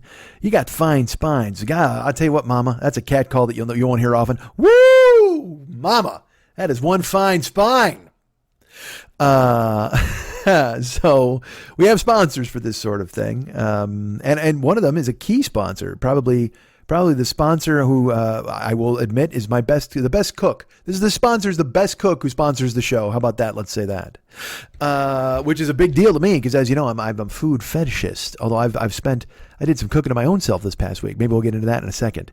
But this, I can firmly tell you right now that this particular sponsor makes the best goddamn gumbo you're ever going to try at their compound. And they do it hands on. They could put it out to the other monks. They could go, hey, you know what? Chop, chop. Let's make our guests some gumbo. And then they would stop painting on a grain of rice, whatever the fuck the monks are doing. But instead, our boy, Fearful Jesuit, stepped up and made me gumbo his own fucking self in the filthiest cast iron skillet you're ever going to see. And I loved it, and I was happy to enjoy it, and it made me happy to eat it. And if I go back to his place, if I get invited to the compound again, then guess what I get to do? I will go and I will enjoy it then. And I will enjoy more gumbo. Sans rice. We're not eating rice these days. No carbs, no noodles. Can't be having any noodles or rice because that would just be delicious, right? We go, hold on, I'm getting a call. I'm getting some sort of thing. All right, so let's turn this off. I'm sorry, my phone, because I'm, as you know, we're tardy, and I'm supposed to be in the gym. And I'm writing him going, hey, we ran over. Because stupid me, I'm like, oh, I'll finish the show. Dumb. All right, anyway, the point is we have a sponsor. Hopefully that little song doesn't play again, because that's John writing me a note to going, what the fuck, man? And so I will tell you that we have a sponsor. Let's fuck it. Let's do it. I got thrown off by the noise, but let's start over. Hey, I have a sponsor for this show, and he makes great gumbo. And he does it himself, not the monks. Jesus Christ. It sounds like I have that written down. This is our good friend Fearful Jesuit and the show Paranoid Strain. The Paranoid Strain podcast available right now in the iTunes store. Go ahead and check it out. Now, I will tell you this. There's a new episode coming. There's a new episode coming. It's coming around the bend. You're going to put it in your ears, and I'll tell you then you're going to hear about Philip K. Dick and all the things he did when he lost his mind after the Velas incident and that big pink light, oh, it shined right in his eyes and beamed into his brain. He thought that God was calling. He wanted to respond. The pink being shot information into his head, and he thought he was a precog. That's PKD. I'm having fun. I don't know why I am, but I am. Our good friend Fearful Jesuit has a show in the pipeline that I've heard a chunk of, a slabber slicer chunk of. I'll tell you, it's a winner, and it still won't spoil your dinner. I hanker for a hunk of cheese. I hanker for a hunk of Jesuit. He's out there now with his show. It's coming. It's a show about Philip K. Dick. Now, you remember this last show that he did? It was about reality. It was reality. What is it good for? Absolutely nothing. Is it real? Who knows? That's the whole point. He's delving in a deep dive into the brains of people who think maybe reality is a construct. Well, one of those main people was Philip K. Dick, who is apparently one of Jesuit's favorite authors, if not his favorite. And he ascribes to him because he's crazy. That's it. That's basically it. He's a nutbag. And even Dana in this episode is just like, hey, why do you? Because they talk about, all right, look, here's the deal. First of all, Philip K. Dick is an author. You may know him again. Ridley Scott, the first to bring PKD to the screen. Why is it PKD? Because fucking Jesuit will not stop calling him PKD. It's absolutely insane. And apparently, John Lennon wanted to bring PKD to the screen. And he wanted to do the Three Stigmata of Palmer Eldritch, which is another book by PKD. And that's Jesuit's favorite PKD novel. And then Dana goes, it's unreadable. Like, it's fucking, the reason Lennon couldn't make the movie is because it's fucking, it's gobbledygook. It's like nobody knows how to fucking make sense of it. And Jesuit's like, I've read it 1,000,000 times. And then he equates it to heroin and says if he could melt the book into a spoon and shoot it into his veins, he would. Because Jesuit's a freaky fucking dude. Don't kid yourselves. The whole thing, well, first of all, P.K. Dick, his entire life philosophy revolves around 2374. Now, you would think that that's February 3rd of 1974, or if you're Dana, you would think it is 2nd of March 1974, because she lives in a country where they fuck up the calendar. But apparently it's not that. It's the date range between February and March of 1974. And he talks about, I guess, he's accosted, not accosted, he's visited by a hot girl in a Christian necklace, right? Which sounds weird. PKD's married. He's in his house. He's all fucking spun up on medicine from getting like dental work or some shit. And he answers the door, and there's a hot girl who wants to talk to him about Jesus. And as we all know, well, look, nobody wants to talk about Jesus with anybody unless it's a fucking hot chick with a fucking fish necklace. And he sees the necklace. He says, what's that? She goes, oh, it's a Christian fish symbol, but used by early Christians, which makes him start to think, wow, real early Christians. And then his brain gets pierced by a pink light because God shot him in the brain with a pink light. And the pink light is called Velas, and this is known as the Velas incident. The pink beam shot information directly into his head, and PKD thinks he's a precog. And I know you're like, what are precogs? Well, did you see Minority Report? That's what I think Martha Plimpton's a precog, and she's laying in a bowl of soup. She's bald with no eyebrows, laying in a bowl of soup, and she tells you who's a kidnapper. And everybody believes her. It's the fucking dumbest thing in the world. Look, that's all you got to do. If you shave your head and lay in a kid's wading pool, eventually you're going to go, hey, you know that guy Larry who lives next door? He's a murderer. And they'll arrest him because you're a fucking precog now. You're laying in a bowl of fucking clam chowder with no hair. Everybody's like, well, obviously she's completely insane, or she's super brilliant and can tell the future. Now, I know which way I'd lean. I'd go one way, but that's because nobody shot pink light into my brain to tell me about what fucking God thinks. So there you go. PKD's a precog. And he has a thing called an exegesis. Look, Jesuit pronounces it properly, but I wrote it down just so I would try to remember what it was. And apparently it's 9,000 pages of Philip K. Dick analyzing his entire life. Anything that ever happened to him, he scrawled on these pages. And so there's these historians of P.K. Dick who are putting together his exegesis. Exegesis? I don't fucking remember. But they couldn't even get through the 9,000 pages. They've only compiled 900 of the 9,000 pages. Now get this. Jesuit listened to the audiobook of those 900 pages, probably multiple times, and he tells Dana it took him 52 fucking hours to listen to this. Now, like I said, this fucking show is above my pay grade. It's a 3-hour chunk of brilliance that I can't fucking explain. It's amazing.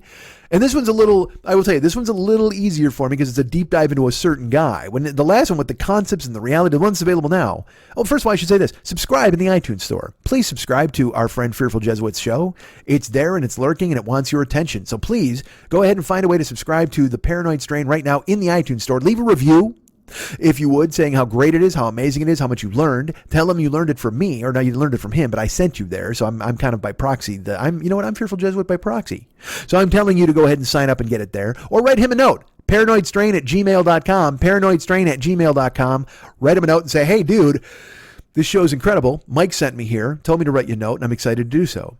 And like I said, eventually he was talking about having people do phone calls or he'd read letters on the air. But again, he's found his way more now by doing deep dives into the brains of geniuses, like our friend PKD. I mean, dude, listen to this fucking quote.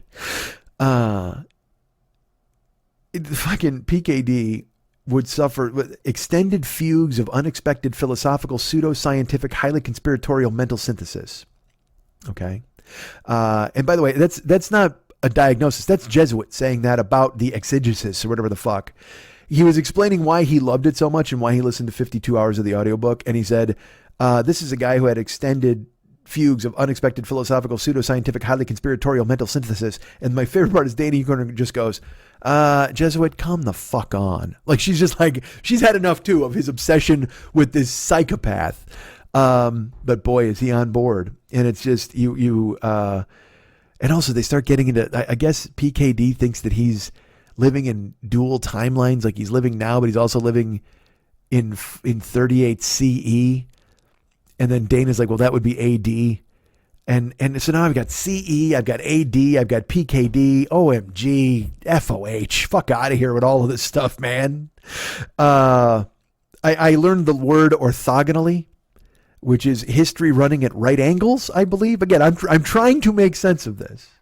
And I will tell you this, we learned about the Black Iron Prison. We learned about all sorts of different things. It has echoes of the Matrix.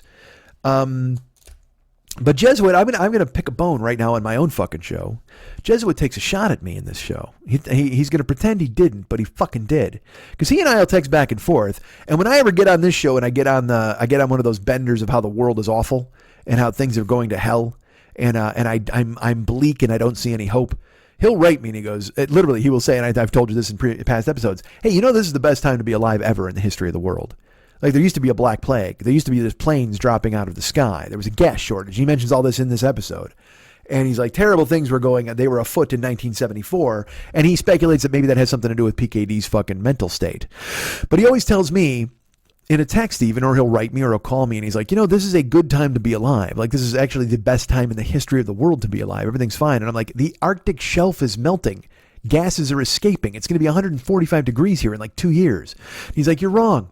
Trust me, man. He goes, fucking Watergate, and they were killing people in the fucking move bombings and whatever the fuck. And I'm like, all right, great. I get it. But still, things kind of suck now, don't they? And he's like, look, man, you're putting way too much into this. This is the best time in the world technologically, advancements in medicine. This is the best time in the world to be alive. So we kind of go back and forth on that, even though I'm not really going forth. He's coming back at me and I'm just going, cool. All right. I hear you. And I don't disagree with what you're saying about some of the stuff, but it is pretty fucking terrible. And he just, I guess he wants me to just fucking Pollyanna it and go, no, man, everything's great. The world's great. It's a great place. But Because then in the show, he's literally talking about how, like I said, he says orthogonally, and which is, I guess, history running at right angles or whatever. And he starts to mention about how things were in 1974. And he says this quote, as I wrote it down: "Recency bias causes many these days to presume that ours is the most fraught period in recent history, but that's completely inaccurate and really silly." And that's a shot right at me. That's right across the bow of Mike Schmidt. I recognize that. I know what you're trying to fucking do there, pal. You're coming after me, hardcore. And why would you do that when you sponsor this goddamn show? And I sponsor your fucking show by telling everybody about how great it is. Granted, I do that because you're a sponsor of this show. Although I would still tell them it was great because I've listened to it. Whatever the fuck, who cares?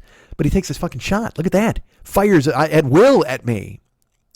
You can find his show in the iTunes store. As I said, please download it. It's great. It's the Paranoid Strain podcast. And they're talking about a big PKD in this episode, which is not out yet. It will be soon.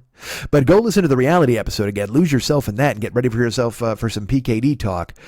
This is, this is a slogan I'm going to give him for free, and he can run with this. I think he says the Paranoid Strain is the black iron prison of podcasts. And you can quote me on that, friends. Because, it's almost like the Hotel California. You can check out anytime you like. You'll never leave because what Jesuit says stays with you. It haunts you. It's like a mind gumbo that sticks to your brain ribs. So by all means, go ahead and download it this instant. The Paranoid Strain, hosted by Fearful Jesuit, available now in the iTunes store.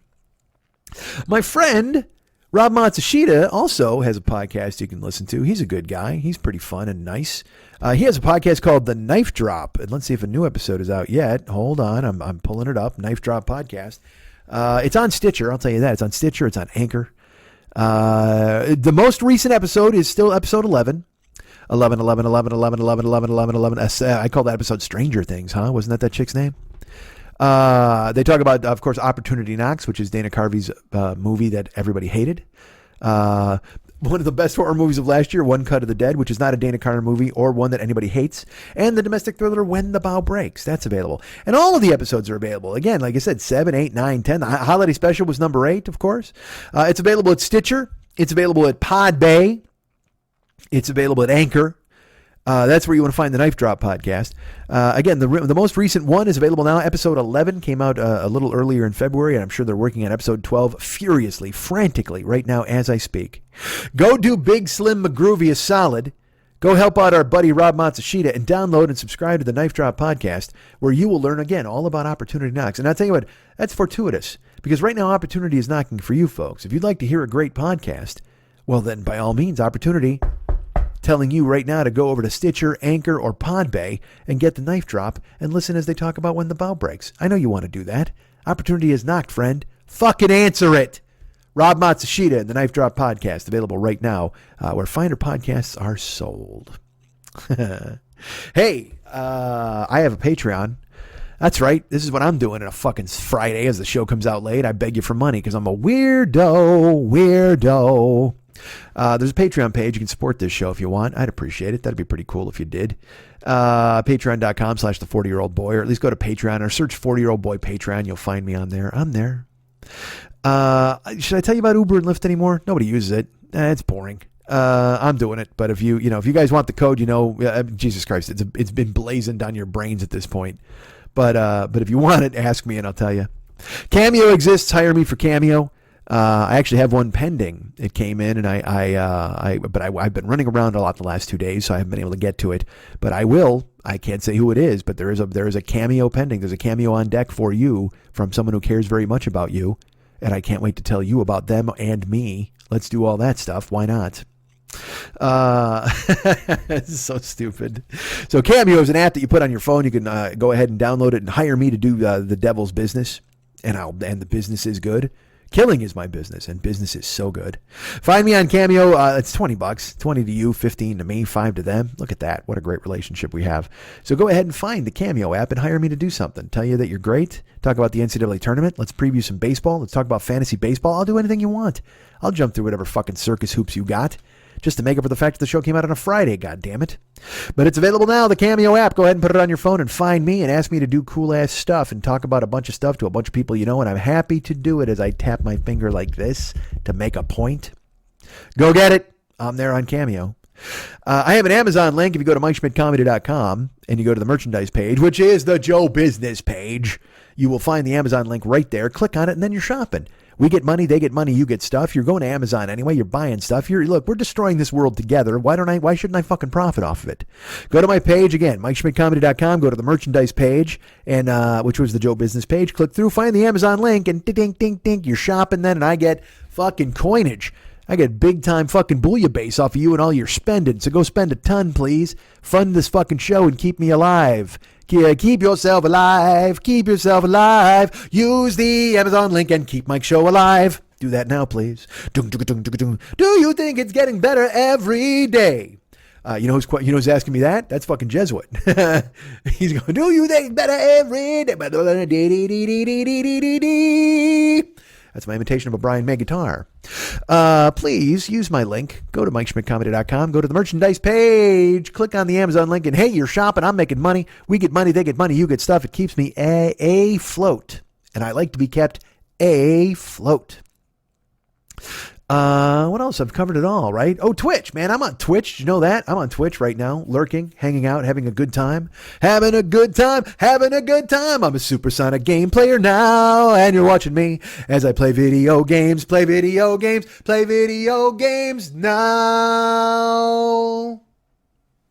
Da da da da da da da da da da da da.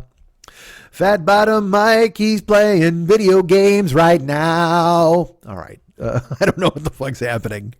But go check all that stuff out, please. Why wouldn't you? I think you should. I'm on Twitch. Subscribe. Follow and subscribe. You'll see me play video games, and you'll see my face. And I haven't played in a week. I'm going back on this afternoon. That's right. It's Friday. I'll be back on there lurking and playing at some point. All right. So what else is there to tell you? Something. Oh, I'll tell you this. All right. Let's get into the mistake I made. First of all, yesterday, the episode for Rock Solid Yacht Rock came out, and I'm on that. Go check out the Rock Solid podcast. My buddy Pat Francis and Mike Siegel, both of them, they're co-hosts of that show, and they asked me to sit in on the Yacht Rock episode. And where did we record it? Out on Thunder Island. It's available now. Go download that in the iTunes store. It is an epic show with me and Mike. That's right. I used Epic. That's how young I am. Me and well, first of all, it's hosted by Pat Francis and Mike Siegel. And then I get called in. They're like, hey man, how you doing? You want to come over? And I did, but I didn't get to bring any Yacht Rock songs. Here's what I'm going to do. Not now, because I'm talking to you fucking guys late. Hey, what a shock that I haven't done this yet. I've had 2 weeks to do it. I'm going to make my own playlist of Yacht Rock stuff to go along with Mike's and Pat's. Mike's and Pat's are on the show, and we go back and forth and we talk about them. But I'm going to make my own Spotify playlist via Spotify. That's where you make your Spotify playlist, right? Via Spotify. I'm going to put it out there for you guys to hear my own Yacht Rock selections. Whoa, Yacht Rock selections, bam, balam. Whoa, selections, bam, balam. Here's my Yacht Rock, bam, balam. And listen for Baker Street, yam, balam. Did Queen do Black Betty? I don't think they did. All right, so it's going to be available for you soon. But the show is available now. But here's what I did, and maybe now you'll understand. I don't know if you will, because it feels like I cheated on you guys, but I didn't, because you'll be able to partake in this as well. Yesterday I went out with Pat. I had an appointment to go out with him last night, and obviously the show didn't get put up yesterday during the day, and like I told you, I sat and recorded a few times and threw away chunks of audio, and then I was like, clear your fucking head. So I had a thing scheduled with Pat last night where we wound up going to a Ronnie James Dio cancer benefit. We wound up going to the Eddie Money tribute concert, and both of those were in one night. And I did not record yesterday, and in my brain I'm like, all right, you know what I'm going to do? We'll go out, we'll have a good time, we'll get this taken care of, and then I'm going to come home and I'm going to bang out a late night record talking about everything that happened tonight. It's going to be fucking amazing. So we were leaving the Eddie Money tribute event last night, and we were walking to our car, and Pat goes, here's an idea. I'm going to float this idea at you. And I go, cool. And he goes, we go now right to the studio, and we record an episode of everything that we just did tonight, in addition to reviewing the new Ozzy Osbourne album track by track that just came out tonight. And I literally I laughed, and I was like, all right, yeah, cool. I mean, I can do that. That's fine. And he's just like, well, what? You don't want to do it? I go, well, dude, I literally was about to go home and do my show, and I was going to talk about everything that happened tonight. He's like, oh, I go, no, it's cool. We'll do your thing because we're together. And look, I mean, you know, again, you know me and my weird obligations and bullshit. Pat drove. Pat got me into the Dio thing. I had to buy my ticket for the Eddie Money thing, but still, it's, you know, again, I enjoy doing Rock Solid. You know, I was like, all right, that'll be cool. And also, here's the deal. You guys get to hear that anyway. You know what I mean? Like I could have done it myself and it would have been fucking awesome. Like, I'm not going to lie to you. I'm great. Because I did it with Pat and it came out great. In addition to having the Ozzy shit mixed in with all the weird stuff we did last night, which was totally fun. That show comes out Monday. So here's my what I tell you folks. So then we finished last night at like 2:15 in the morning. And I got home and I sat down to record and I was gacked. I won't lie to you. I was fucking wiped out.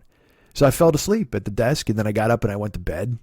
And I didn't even go to bed. I went to the couch and I set my alarm for like 8 a.m. and I fucking slept right through it. What a mess. It's just a mess. Dudes, and maybe by telling you this, you're going to be like, Mike doesn't take the show seriously. No, Mike takes the fucking show seriously. He does. But I felt obligated to a friend, so I went and did that show. And in my brain, I'm like, well, I'm going to record a show for you guys. And look, you might have sat through this and went, this is garbage. We would have much rather heard about yesterday. I hope not. I hope that wasn't the case. Because I also, honestly, I had a bunch of other shit to talk about, but we wound up just kind of spinning off in X-Land and talking about that shit for a while. And that exists. So my point is right now you can download Rock Solid, the Yacht Rock episode, which was crazy fun with me, Mike, and Pat.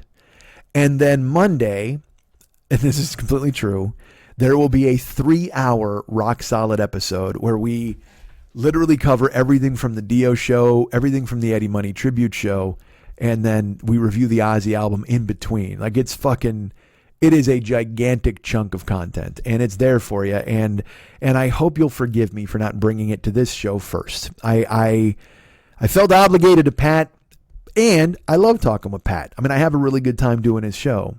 So it was really fun to do, and we covered a ton of bases.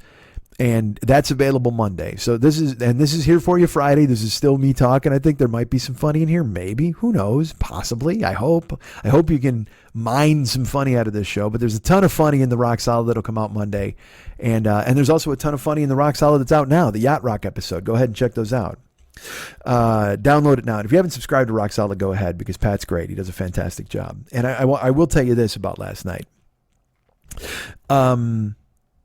And I'm just going to tell you, we were told there were special guests. Louis Anderson was the host. We were told that Greg Kinn was going to be there, Sammy Hagar, Rick Springfield. The big things were Sammy Hagar and Rick Springfield. I didn't give a shit about anybody else, but they said there'd be special guests. But then Mickey Thomas was going to be there and John Waite, and I really love John Waite. Pat loves him, but I like him. So I was excited to see John Waite. So we go to the show, and the first surprise we get is Tommy Two-Tone is there. And that was less a surprise and more of an alarming discovery. We were like, all right, this is happening. And everybody picked an Eddie Money song to do. Everybody did a tribute song. And then, I should tell you this. But I get in the car yesterday and Pat goes, Rick canceled. No Rick. I go, what? Springfield's sick. He's got the flu. He's not going to be there last night. And I'm like, motherfucker. Because I'll be honest. I'm in the room for Rick Springfield. Sammy Hagar is the silver trophy and everything else is the bronze. Whatever the fuck happens. But I'm there for fucking Rick Springfield and he has to bail. And I get it. If you're 70 and you got the flu, you're literally almost dead. I mean, they're fashioning a coffin for you at that moment. So I'm fully understanding why he's got to stay home at that point, and I want him to. I want Rick to stay alive. I want him to keep rocking everybody into the goddamn future. So he doesn't make it. So they start bringing people out. They bring out fucking Thorogood is there, George Thorogood. They bring out Two-Tone. They bring out Kinn. Mickey Thomas is there. And the Eddie Money Band is playing and they're doing their fucking horrible nonsense, whatever the fuck they do. It's his daughter and all that bullshit. And you're like, all right, good for you. Good for you, Jesse Money. But the two highlights of the night, I'm going to just tell you about them right now. John Waite comes out. And John Waite comes out with no band, just a guitar player. And John Waite does a song called Save a Little Room in Your Heart for Me. Or Save a Little Room in Your Heart. I don't know. And he does it, it's just acoustic, him and a guitar player. And there's a photo of him and Eddie Money behind him. And John Waite looks amazing, by the way. This guy's 70 years old. Full head of perfect hair. and not a weave, doesn't look strange. And he comes out wearing a hat. He's wearing a fucking trilby or whatever the fuck.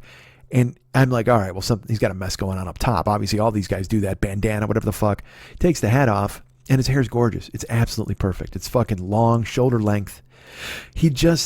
If I'm 70 and I look like that, just fucking lock me in just make a hand solo out of me. Put me in fucking Carbonite. I'm in. I want to look like that fucking forever. Because he looked so good. And then he did this song. And I'm a sap. We know this. I teared up because it was the first real moment of the show. It's like 4 acts in. And it's the first real moment of the show because they're doing an Access TV television show. They're even the video tributes are like, Eddie was really funny. He was a great singer. Take care, Eddie. You know what I mean? Like, there's no real heartfelt stuff. Even the family comes out, and there was no galvanizing presence. Like, it's the daughter and the 2 sons. The wife doesn't even come out till the end, but not one of them stepped up to a microphone with real heartfelt veracity and went, "Hey, we lost our father, but we share him with you guys." Like, I mean, whatever, any eulogy you could give. But instead, they're like, "We're keeping our dad's music alive." And then she's banging a tambourine on her hip after her giant tits wouldn't stop moving. Jesus Christ, Jessie Money. I mean, the shelf on this chick was ridiculous. But John Waite just destroys it. I mean, he's just so goddamn good. He's so goddamn good. And I teared up because, again, he starts singing to the photograph after a bit of him and Eddie Money and pointing at it, gesturing with the hat. And, it was the first moment of real, hey, we're here to celebrate a guy who's gone. And it was terrific. Kevin Cronin and Dave Amato from REO Speedwagon were there, and they came out and joined the band. And Kevin Cronin gave a speech about how he knew Lori, and if you're a rock and roll person, behind you, there's always a woman taking care of you. And, we love these women because they make sure that we're fine and we do our best and our kids. And it was just, a very nice little speech. But then he did that rock and roll thing where he goes, Eddie had his Lori, and I have my Lisa.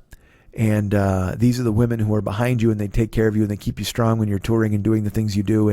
But they're also the women, the first second you met them, you knew. You looked right at them, and you said, "I think I'm in love." And then, of course, they played "Think I'm in Love." And Cronin and Amato, again, they just tore the place up. I saw REO a couple weeks ago with Pat. I'll tell you about that next week. But they do "Think I'm in Love," and it's rocking, and it's really good, and it was terrific. It was great. And then we get the Money family coming out, and they do what Springfield would have done, which was "I Want to Go Back." They do that song, and they ruin it. But then we get like a video tribute of their, rock and roll salutes Eddie Money, and it was Elton John, and it was all these YouTube clips and shit and Instagram photos of people saying, "Oh, we loved Eddie, he's gone." What? And it felt a little cheesy. It was good because you saw how much recognition he got from all these people all over the world of music. And again, the only special guests we've had up to this point have been Tommy Tutone and Steve Wozniak, who you may know from Apple fame and also from the US Festival. The guy put on the US Festival. And he came out to tell a nice story about Eddie and the US Festival. But I mean, those aren't, that's not lighting the fucking candle for me. And then that video tribute ends with all of rock and roll loves Eddie Money, whatever the fuck. And the lights come up, and there's a stool on stage, and then like a music stand. And the announcer says, "Ladies and gentlemen, James Hetfield." What the fuck? And that's literally, he said James Hetfield, and I fucking, I kind of braced, like, huh? And I looked at at Pat, and I just go, what? And James Hetfield walks on stage, and he's just in jeans and a fucking, a blue fucking flannel shirt, I guess. I don't know. And he sits down and he tells a great story about his first meeting with Eddie Money, and how their egos got in the way, and then eventually they got over it and they became great friends, which I would have never known. And then accompanied only by Rick Springfield's drummer on a shaker, one of those things. He has an acoustic guitar, and James Hetfield does a version of "Baby Hold On" that I termed it "Baby Hold On," the ominous version. And you'll hear me say this on Rock Solid. He took a song that is essentially hopeful. You know what I mean? The lyrics are still like, hey, you know, she might be leaving, but baby, hold on to me. Whatever will be, the future is ours to see when you hold on to me. He's convincing her to stay. But and so it's optimistic, it's hopeful. But the way Hetfield sings it, it sounds like a warning. It's baby, hold. I can't even do it. I can't. But the thing is, I will tell you this: it's on YouTube. I've already found it. Go find it because 1 million people filmed it and put it up. And it is a version of this song that you've never heard before, that you never expected to hear, and it is fucking great. It is James Hetfield bringing the fucking. Because I will say this too: when he first came out, this is a crowd, classic rock crowd who loves REO and Eddie Money. They might not know Metallica, or if they know Metallica, they know Metallica. They don't know. You know, James Kirk, Lars, and the fucking bass guy now. Jesus Christ, I say Jason, but the dude from Suicidal. They don't know these dudes. How can I not remember the bass player of Metallica? Fuck. And I know you're all gonna write me. Literally, that's all I'm gonna get from the show is people just give me his name. But then when he starts to talk, they get the voice and they start to hear it. And they kind of get, there's a vibe in the room, and then they start to cheer when he sings, and then he just crushes it. When he finishes, he sits on the stool still, and he accepts this fucking standing ovation, and then he says, you know, something nice about Eddie, and then he bails, and it was magic. It was what you were hoping for. It was what you go to that hoping for. And then Sammy Hagar has to follow him, and guess what? Well, it was not pretty. Even Sammy even comes out late because they introduce him, and he's like 30 seconds late, and then he even goes there because there's a thing when you're on the road doing comedy, when you're doing stand up. If the guy before you kills, you're in the back going, oh, Jesus, all right, well, this is going to be interesting. What the fuck's going to happen here? And then sometimes the headliner or whomever will go out and just go, hey, how about another hand for Mike? That guy was great, right?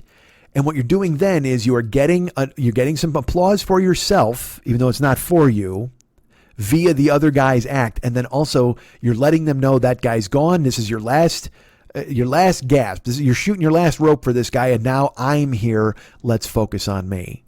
And fucking Sammy comes out into my brain. I'm like, if he acknowledges Hetfield, this is going to be weird. And sure enough, he acknowledges. He just goes, hey. He goes, hey, I'm here, because he was late. And he goes, I'm here. But I'll tell you what, that was probably the best acoustic performance I've ever seen in my life. And the place goes crazy, of course. And in my head, I went, wow, he's nervous. He's nervous. And I understand why he's nervous, because he's playing with the Eddie Money band. He's not playing with his band. He's not playing one of his hits. He's playing one of Eddie Money's hits. So he's playing a song he doesn't know with a band he doesn't know after that performance. And it showed. He was nervous, which is weird. A guy who's 70 years old, has been a rock star for 50 years, is nervous? He was. And it showed. But we had a great time, and you can hear that on the Rock Solid episode. We break it down. We go into it deeper and deeper. That comes out on Monday. And I know, yeah, and look, so that's what I'm saying. Do you guys think, am I going behind your back and fucking somebody else if I put that stuff on the Rock Solid podcast? I don't know. I hope not. I had fun talking to my friend, and he asked me, and I felt obligated, and so I went over there to do it. Did it make this show even more tardy? It probably did, and I do apologize for that. And I don't mean to be tardy. I'm apologizing for tardy, not apologizing for content, because this is still me talking with a fucking microphone, and if you got that, you got everything. That's all you need. All you need is me talking into a goddamn microphone, right? Isn't that the thing that you need? No? Wait. Don't go. Please don't leave. Please don't leave me alone. I know the weekend's coming. Give me some spot on your Saturday. That's all I ask for. Plug me into your earbuds tonight on a Friday. Can't you listen to me on a Sunday? Wouldn't you? I'm a Sunday guy. I know you're supposed to be breezing and eating fried chicken and going to church with your fucking family, but isn't there room for some fucking profanity? Isn't there room for your internet chum on a Sunday? Please, talk to me. Keep me. Don't let me go. Don't let me fade into the distance. No, please. I won't shrink. I won't. You can't let me go.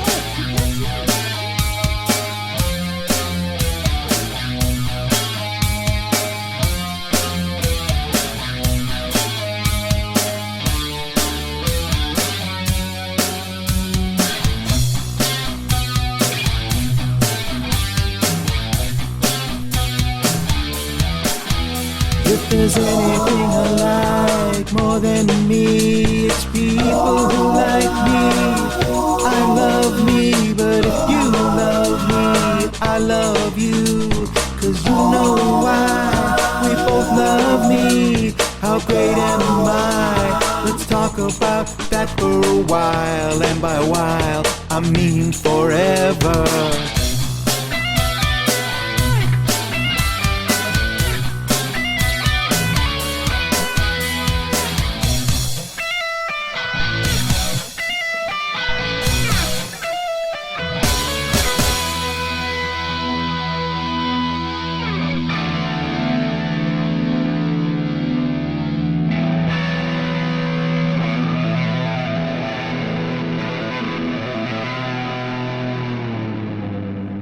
Toledo podcast.